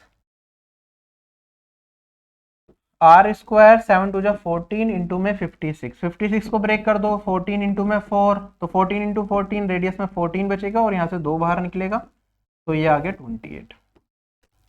ठीक, अगला सवाल हमारे पास कहता है एक सेक्टर का एरिया 110 सेंटीमीटर स्क्वायर दे रखा है, सेंट्रल एंगल 56 है, तो हमें बता दो रेडियस क्या होगा। ये आपका होमवर्क का सवाल रहा, कमेंट सेक्शन में कमेंट करके बता दीजिएगा। अगला सवाल फटाफट से देखिए, एक सर्कुलर आर्क है जिसका रेडियस 4 सेंटीमीटर दे रखा है, ये सेंटर पे 45 डिग्री का एंगल बना रही है, तो हमें बताना है पेरीमीटर क्या होगा जो सेक्टर फॉर्म होगा। अब ये ध्यान से करने वाला है, जब हम सेक्टर की बात करेंगे ये आर्क लेंथ होती है, ये रेडियस और ये रेडियस, तो पेरीमीटर होता है 2 बार रेडियस, परिधि मतलब ये रेडियस भी 2 बार काउंट होगा और arc length 2r plus arc length. ठीक है, तो ऐसे आपको निकालना पड़ेगा। अगर रेडियस 4 है तो 2 इंटू 4 ये हो गया 8 प्लस, अब आर्क लेंथ निकाल लो, एंगल 45 है तो 45 अपॉन में 360 इंटू में 2 पाई आर, 2 इंटू 22/7 इंटू में रेडियस कितना है मेरे पास 4। यहां से काटूंगा 8 टाइम्स जाएगा, 8 से काटूंगा ये कट गया, 22/7 प्लस 8 करेंगे तो 56 78/7। अगला सवाल हमारे पास आर्क लेंथ बतानी है मुझे। अगर सेंट्रल एंगल 108 डिग्री है और डायमीटर 7, तो आप कहेंगे सर आर्क लेंथ क्या होती है, थीटा अपोन में 360 डिग्री मतलब 108 डिवाइडेड बाय 360 इंटू में 2 2r डायमीटर के बराबर है इंटू में 22/7। 7 से 7 कट जाएगा, यहां से अगर 36 से काटूंगा तो 3 जा और ये मेरे पास 10 जा, तो 66 डिवाइडेड बाय 10 दैट इज 6.6, ये आंसर आ गया। ठीक है, बाकी आप अगर डायरेक्ट वैल्यू में दे रखा था, अप्रोक्सीमेट आंसर नहीं दे रखा था, तो आप ये कह सकते थे कि सर जो मेरा आंसर होगा वो किसका मल्टीपल होगा, क्योंकि आर्क लेंथ पूछा है तो उसमें भी पाई वाला फैक्टर आता है, मतलब ऊपर 11 मुझे मल्टीप्लीकेशन में मिलेगा तो मेरा आंसर 11 का मल्टीपल होगा। चार ऑप्शन में 11 का मल्टीपल एक तो ये दिख रहा है मुझे और एक ये दिख रहा है, इसके अलावा कोई और ऑप्शन नहीं है। अगला सवाल, उस सेक्टर का एरिया बता दो जिसका रेडियस 8 है और आर्क लेंथ 12 है।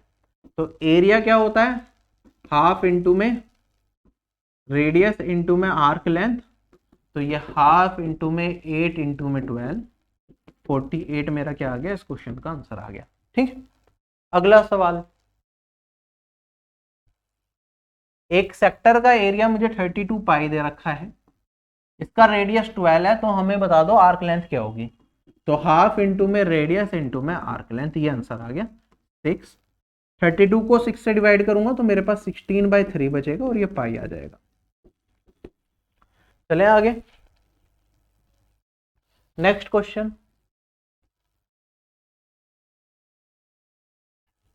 एक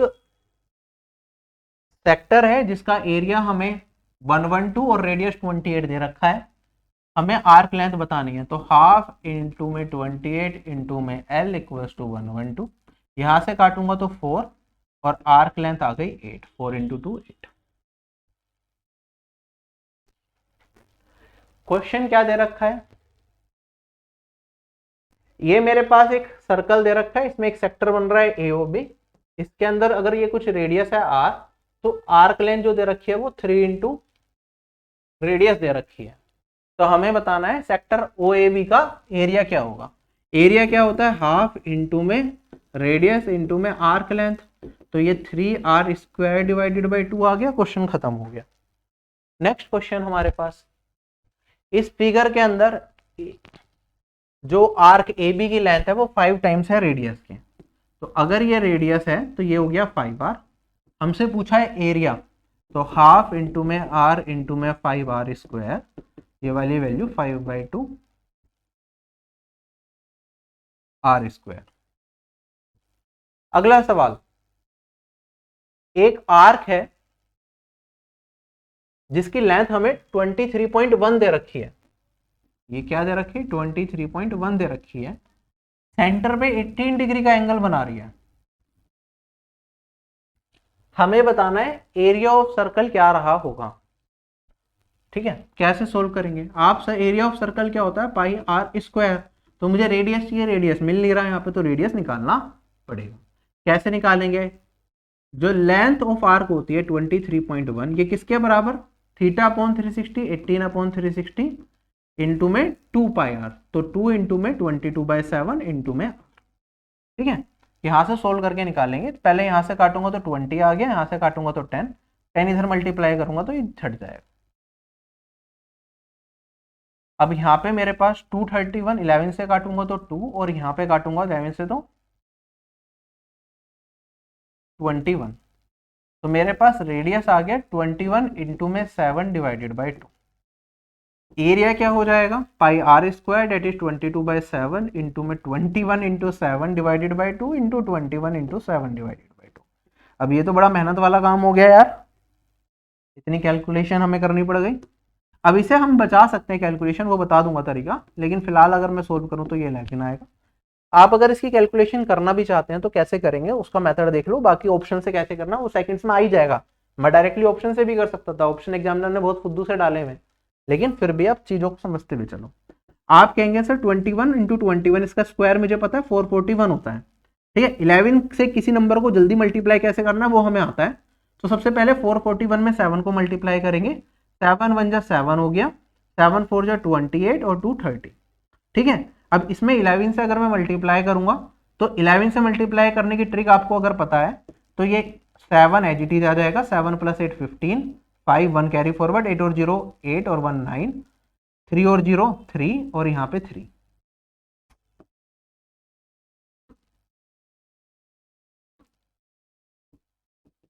डिवाइडेड बाय 2 है तो मेरे पास यहाँ पे 16978.5, ये मेरा इस क्वेश्चन का आंसर आ गया।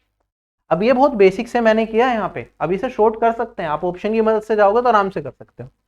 अगर यहाँ पे मुझे एग्जैक्ट वैल्यूज में आंसर दिख रहा है, देखो आप 0.50 0.50 0.50 0.50, ऑप्शंस देख के ये चीज समझ में आ रही है कि यहाँ पे कहीं अप्रोक्सीमेशन नहीं कर रखा, इन्होंने एग्जैक्ट वैल्यू में आंसर निकाला हुआ है। कई बार एग्जामिनर ऐसा भी कर देता है कि अप्रोक्सीमेट लिख देता, आंसर पता भी नहीं चलता, बट यहाँ पे दिख रहा है एग्जैक्ट वैल्यू में आंसर है, ठीक है। क्योंकि फाइनाइट डेसिमल नंबर के साथ एग्जैक्ट वैल्यू में मुझे आंसर मिल रहा है, तो मैंने आपको क्या बताया था कि मेरे पास जो एरिया होता है, क्योंकि लेंथ क्या दे रखी है, एक फिक्स लेंथ दे रखी है, एरिया अगर एग्जैक्ट वैल्यू में आ रहा है तो एरिया मेरा 7 का भी मल्टीपल होता है और 11 का भी मल्टीपल होता है। आप 11 का डिविजिबिलिटी रूल लगा के चेक कर सकते हैं चारों ऑप्शन में कौन सा ऑप्शन 11 से कटेगा। अब उसके लिए भी ऑड प्लेसेस की डिजिट्स का सम, इवन प्लेस की डिजिट्स का सम और उनका डिफरेंस हम चेक करते हैं, 0 आ गया तो कट गया वरना नहीं। तो वो कैसे चेक कर सकते हैं इजीली, वो देख लो।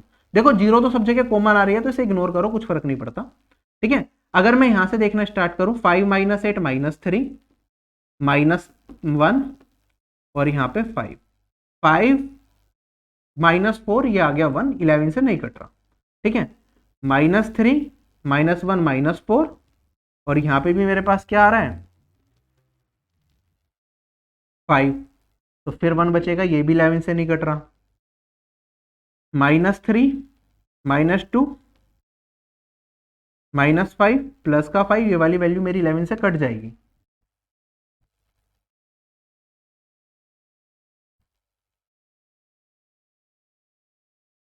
नहीं सॉरी -3 और ये प्लस का 2 है, तो -1 और 5 ये 4, 11 से नहीं कटेगा तो यही ऑप्शन बचा, यही आंसर आएगा। आप चेक करेंगे -3 -2 -5 +5 0, 11 से कट जाएगा। ऐसे ही एक और सवाल हमारे पास बिल्कुल सिमिलर तरीके का सवाल है। आर्क लेंथ 19.25 दे रखी है, एंगल 18 डिग्री दे रखा है, हमें एरिया बताना है। तो मैंने कहा जो मेरा एरिया होगा वो 11 और 7 का मल्टीपल होगा, चारों ऑप्शन यहाँ पे दे रखे हैं, ठीक है। आप चेक कर सकते हैं। अब ये हो सकता है कि आप चेक भी कर लें, दो ऑप्शन 11 के मल्टीपल निकल जाए, फिर आप 7 से चेक करें उसमें भी दो ऑप्शन निकल जाए, तो आप बुरी तरीके से फंस सकते हैं, ठीक है। वो आपका टाइम वेस्ट हो जाएगा, ये आपके ऊपर है कि आपको बेसिक से जाना है या ऑप्शन की मदद से जाना है। बेसिक से मैं पहला करा चुका हूँ, वो ऑप्शन से भी कराया, ये ऑप्शन से कराता हूँ। देखो 5 में से 2 गया 3 और 6 9 और 2 11 और 0, 11 आ रहा है डिफरेंस, तो ये 11 से कट जाएगा। 3 और 6 9 और 1 10, 10 आ रहा है नहीं कटेगा क्योंकि ये 0 बन रहा है। 3 और 2 5, ये नहीं कटेगा। 3 और 1 6, एक ही ऑप्शन है जो 11 से कट रहा है, ऑप्शन नंबर 1 करेक्ट। चलें आगे। अब 3 क्वेश्चन हमारे बस बचे, वो भी स्टेटमेंट बेस्ड क्वेश्चन है, ठीक है। स्टेटमेंट्स के हिसाब से हमें क्वेश्चंस को सोल्व करना है, फटाफट से सोल्व करेंगे। फिर भी हमने 63 क्वेश्चन 2 घंटे में कर दिया, मतलब एक क्वेश्चन का एवरेज टाइम 2 मिनट लिया हमने, जहां मैंने एक चीज आपको समझाई भी, कंसेप्ट सारे करवाए, क्वेश्चन को समझाते हुए मैं आगे बढ़ रहा हूँ। एग्जाम में आप इससे कम ही टाइम में आराम से इन क्वेश्चन को 45 सेकंड में क्वेश्चन बड़े आराम से करते हुए आप कर सकते हैं। अब हमें बताना है कि इनमें से कौन सी स्टेटमेंट फॉल्स है, ठीक है। पहली statement, circum centre is the centre of the circle which is formed around the triangle. अगर एक ट्राइंगल दे रखा है, उसके अराउंड एक सर्कल बना दो, इसका जो सेंटर होता है उसे सर्कम सेंटर कहते हैं। बिल्कुल सही बात है, यही होता है मेरा परिकेंद्र। अगला सवाल, centroid of the triangle divides each median in 2:1, बिल्कुल सही है, ठीक है, एक ट्राइंगल है, अगर मैं उसकी मीडियन बनाता हूँ, ये सेंट्रोइड है, तो ये 2:1 में काटती है, ये हमने पढ़ा है, बिल्कुल सही स्टेटमेंट है। हमें फर्स्ट स्टेटमेंट बतानी है, the angle made by any side at the centre is always greater than the angle made at the opposite vertex by 90 degree.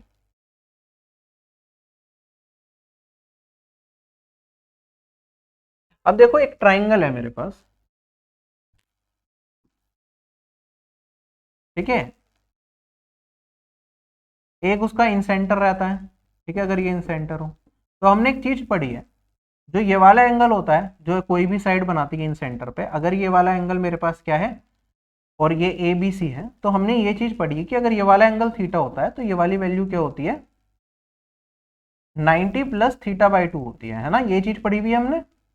अब यहाँ पे कुछ और कह रहा है कि जो इन सेंटर पे एंगल बन रहा है, ये जो इस वर्टेक्स पे अपोजिट वर्टेक्स ये वाली है, इस पे जो एंगल बन रहा है, इससे हमेशा 90 डिग्री से ज्यादा होगा, लेकिन ऐसा नहीं है, इसके आधे से 90 डिग्री ज्यादा है, तो ये वाली स्टेटमेंट हमारी क्या है, रॉन्ग है।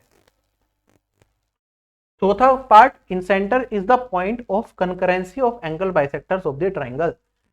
अगर एक ट्राइंगल के एंगल बाइसेक्टर में बना दूं, तो जहां पे वो टकराएंगे वो इन सेंटर का पॉइंट कहलाता है, और ये बिल्कुल सही बात है, ये स्टेटमेंट भी ठीक है। अगला सवाल, क्वेश्चन में क्या था, कौन सी स्टेटमेंट इनकरेक्ट है, फिर से बता दो। सर्कल्स दो कॉन्ग्रुएंट होंगे अगर उनका रेडियस इक्वल है, बिल्कुल सही है, अगर रेडियस इक्वल होगा तो बिल्कुल एक जैसे दिखेंगे, कॉन्ग्रुएंट हो जाएंगे, ठीक है, सब कुछ एक जैसा होगा। Radius is the longest code of the circle, बिल्कुल गलत है, जो लॉन्गेस्ट कोड होती है सर्कल की वो डायमीटर होती है, ना कि रेडियस, ठीक है, ये रेडियस तो ये है, लॉन्गेस्ट कोड क्या होती है, डायमीटर होती है, तो ये स्टेटमेंट गलत है, तो यही हमारा आंसर हो जाएगा। तीसरा है, the ratio of the circumference of two circles is equal to the ratio of their radii. Circumference का रेशियो रेडियस के बराबर होता है, बिल्कुल सही बात है, क्योंकि सर्कमफ्रेंस होता है 2πr। अगर दो सर्कल है, एक का रेडियस r1 है, एक का रेडियस r2 है, तो इनका जो रेशियो निकालूंगा तो वो r1 रेशियो r2 रेडियस के रेशियो के बराबर ही होगा, तो ये स्टेटमेंट ठीक है। Perpendicular drawn from the centre of the circle to the code of the circle bisects the code, ये तो प्रॉपर्टी हमने पढ़ी है कि अगर एक सेंटर से एक कोड पे परपेंडिकुलर डाला जाए तो वो कोड को बाइसेक्ट करता है, तो ये भी ठीक है, तो ये हमारा क्या हो जाएगा, इस क्वेश्चन का आंसर हो जाएगा, जो फॉल्स स्टेटमेंट है ये। अगला सवाल हमारे पास, इनमें से कौन सी स्टेटमेंट हमारी इनकरेक्ट है।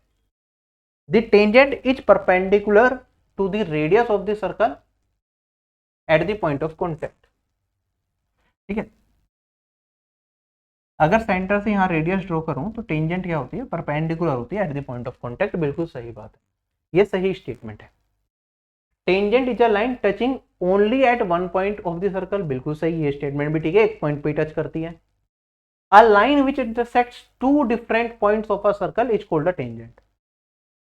एक ऐसी लाइन जो सर्कल को दो डिफरेंट पॉइंट्स पे इंटरसेक्ट करती है, कह रहा है कि वो क्या है, टेंजेंट है, ये तो बिल्कुल गलत है, या तो वो कोड हो सकती है अगर सर्कल के अंदर तक ही सीमित रहे, और सर्कल से बाहर निकल जाए तो वो सेकेंड बन जाती है, तो ये वाली स्टेटमेंट जो है, ये वाली स्टेटमेंट क्या है, इनकरेक्ट स्टेटमेंट है, तो यही मेरा इस क्वेश्चन का आंसर आ जाएगा। और लॉजिकली अगर आप देखें तो बी और सी आपस में म्यूचुअली एक्सक्लूसिव है, तो या तो ये ट्रू होगा या ये ट्रू होगा। यहाँ पे कह रहा है टेंजेंट एक ऐसी लाइन है जो सर्कल को एक पॉइंट पे टच करती है, और यहाँ पे कह रहा है कि दो डिफरेंट पॉइंट पे इंटरसेक्ट करती है टेंजेंट, तो या तो पहले वाली स्टेटमेंट ट्रू है, ये वाली ट्रू, तो अब आपको पहला और चौथा तो पढ़ने की जरूरत भी नहीं है इस तरह के क्वेश्चन में, ठीक है, तो मेरे पास ऑप्शन नंबर सी क्या आ गया, करेक्ट आ गया, क्योंकि ये स्टेटमेंट रॉन्ग है।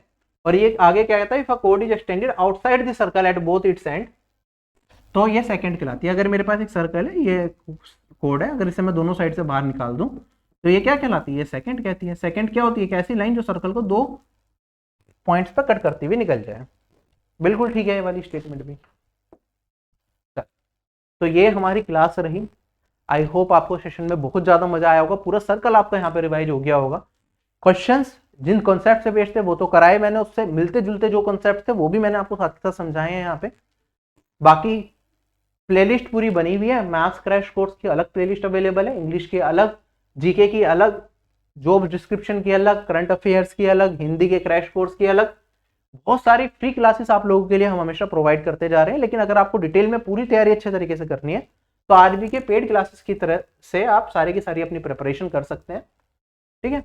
आरबी की टेस्ट सीरीज भी है जो आप यूज कर सकते हैं, फ्री प्रीवियस ईयर टेस्ट बहुत सारे मॉक फॉर्म में डाले गए हैं वो आप दे सकते हैं, उनकी पीडीएफ भी आपको टेलीग्राम पे मिल जाएगी। कोर्स आप जो ज्वाइन करेंगे उसके अंदर हम पीडीएफ भी पे जिससे कि कम से कम टाइम में आप अपने नोट्स बना पाए इस तरह के प्रोवाइड कर देते हैं, जिससे कि एक एफिशिएंट वे में आप अपनी पूरी तैयारी कर सकें, आपका टाइम जरा सा भी 1% भी वेस्ट ना हो। इसलिए रिकॉर्डेड क्लासेस हम आपको देते हैं, आप अपनी कन्वीनियंस के हिसाब से देख सकते हैं। अगर आप जीके की क्लासेस देख रहे हैं तो क्लासेस की आपको ई बुक प्रोवाइड करा देते हैं, जिसका आप प्रिंट निकाल के उससे डायरेक्टली लर्न कर सकते हैं, तो नोट्स बनाने का भी टाइम आपका बच जाता है। ये वो चीजें हैं जो शायद कोई किसी कोर्स में आपको कराई जा रही हो, तो आप आरबी से जुड़ सकते हैं। बहुत ही अफोर्डेबल प्राइस पे हमने कंप्लीट कोर्स एसएससी का निकाला हुआ है, जिसमें complete preparation math, English, GK, reasoning के साथ साथ जो एसएससी एग्जाम्स में आता है वो तो है ही, लेकिन कुछ बच्चे ऐसे होते हैं जो यूपी एग्जाम्स दे रहे हैं या डीटर प्लस भी एग्जाम दे रहे हैं जिसके अंदर हिंदी भी पूछ लिया जाता है, तो वो क्लासेस भी इसके अंदर इंक्लूड करवाई हैं हमने। स्टेनोग्राफी की तैयारी कर रहे हो तो स्टेनो की क्लासेस भी इसके अंदर हमने इंक्लूड कराई हैं। डबल एओ की तैयारी कर रहे हो, असिस्टेंट ऑडिट ऑफिसर पोस्ट के लिए तैयारी कर रहे हो, तो उसकी क्लासेस भी इसके अंदर इंक्लूड कराई है कि टीयर 1 क्लियर हो जाए आपका अच्छे नंबर से, तो टीयर 2 के लिए भी आपको अलग से कोई भी पैसा पे ना करना पड़े। जो मॉक टेस्ट सीरीज है टीयर 1 और टीयर 2 की वो भी इसके अंदर हमने फ्री रखी है, तो एक ही जगह से आपकी कंप्लीट प्रिपरेशन बिल्कुल स्टार्टिंग से लेकर एंड तक हो जाए कम से कम प्राइसेस में। ये हमारा प्रोसेस है, आप इससे जुड़ सकते हैं। लेकिन फिर भी आपको लगे यार मुझे एक पर्टिकुलर सब्जेक्ट ही पढ़ना है, बाकी चीजें मेरी तैयार है, तो आप इंडिविजुअल सब्जेक्ट्स के कोर्सेज देख सकते हैं। जैसे मैथ्स का अलग है द्रोणाचार्य पे, जिसमें मैथ्स और रीजनिंग आपको मिल जाएगा, ठीक है। बाकी उसके अलावा आपका जनरल अवेयरनेस, इंग्लिश, बाकी सब्जेक्ट्स के इंडिविजुअल क्लासेस स्टेनोग्राफी के वो भी आप देख सकते हैं, ठीक है। तो इस वीडियो को यहीं तक रखते हैं। Bye bye, take care, have a nice day and जय हिंद।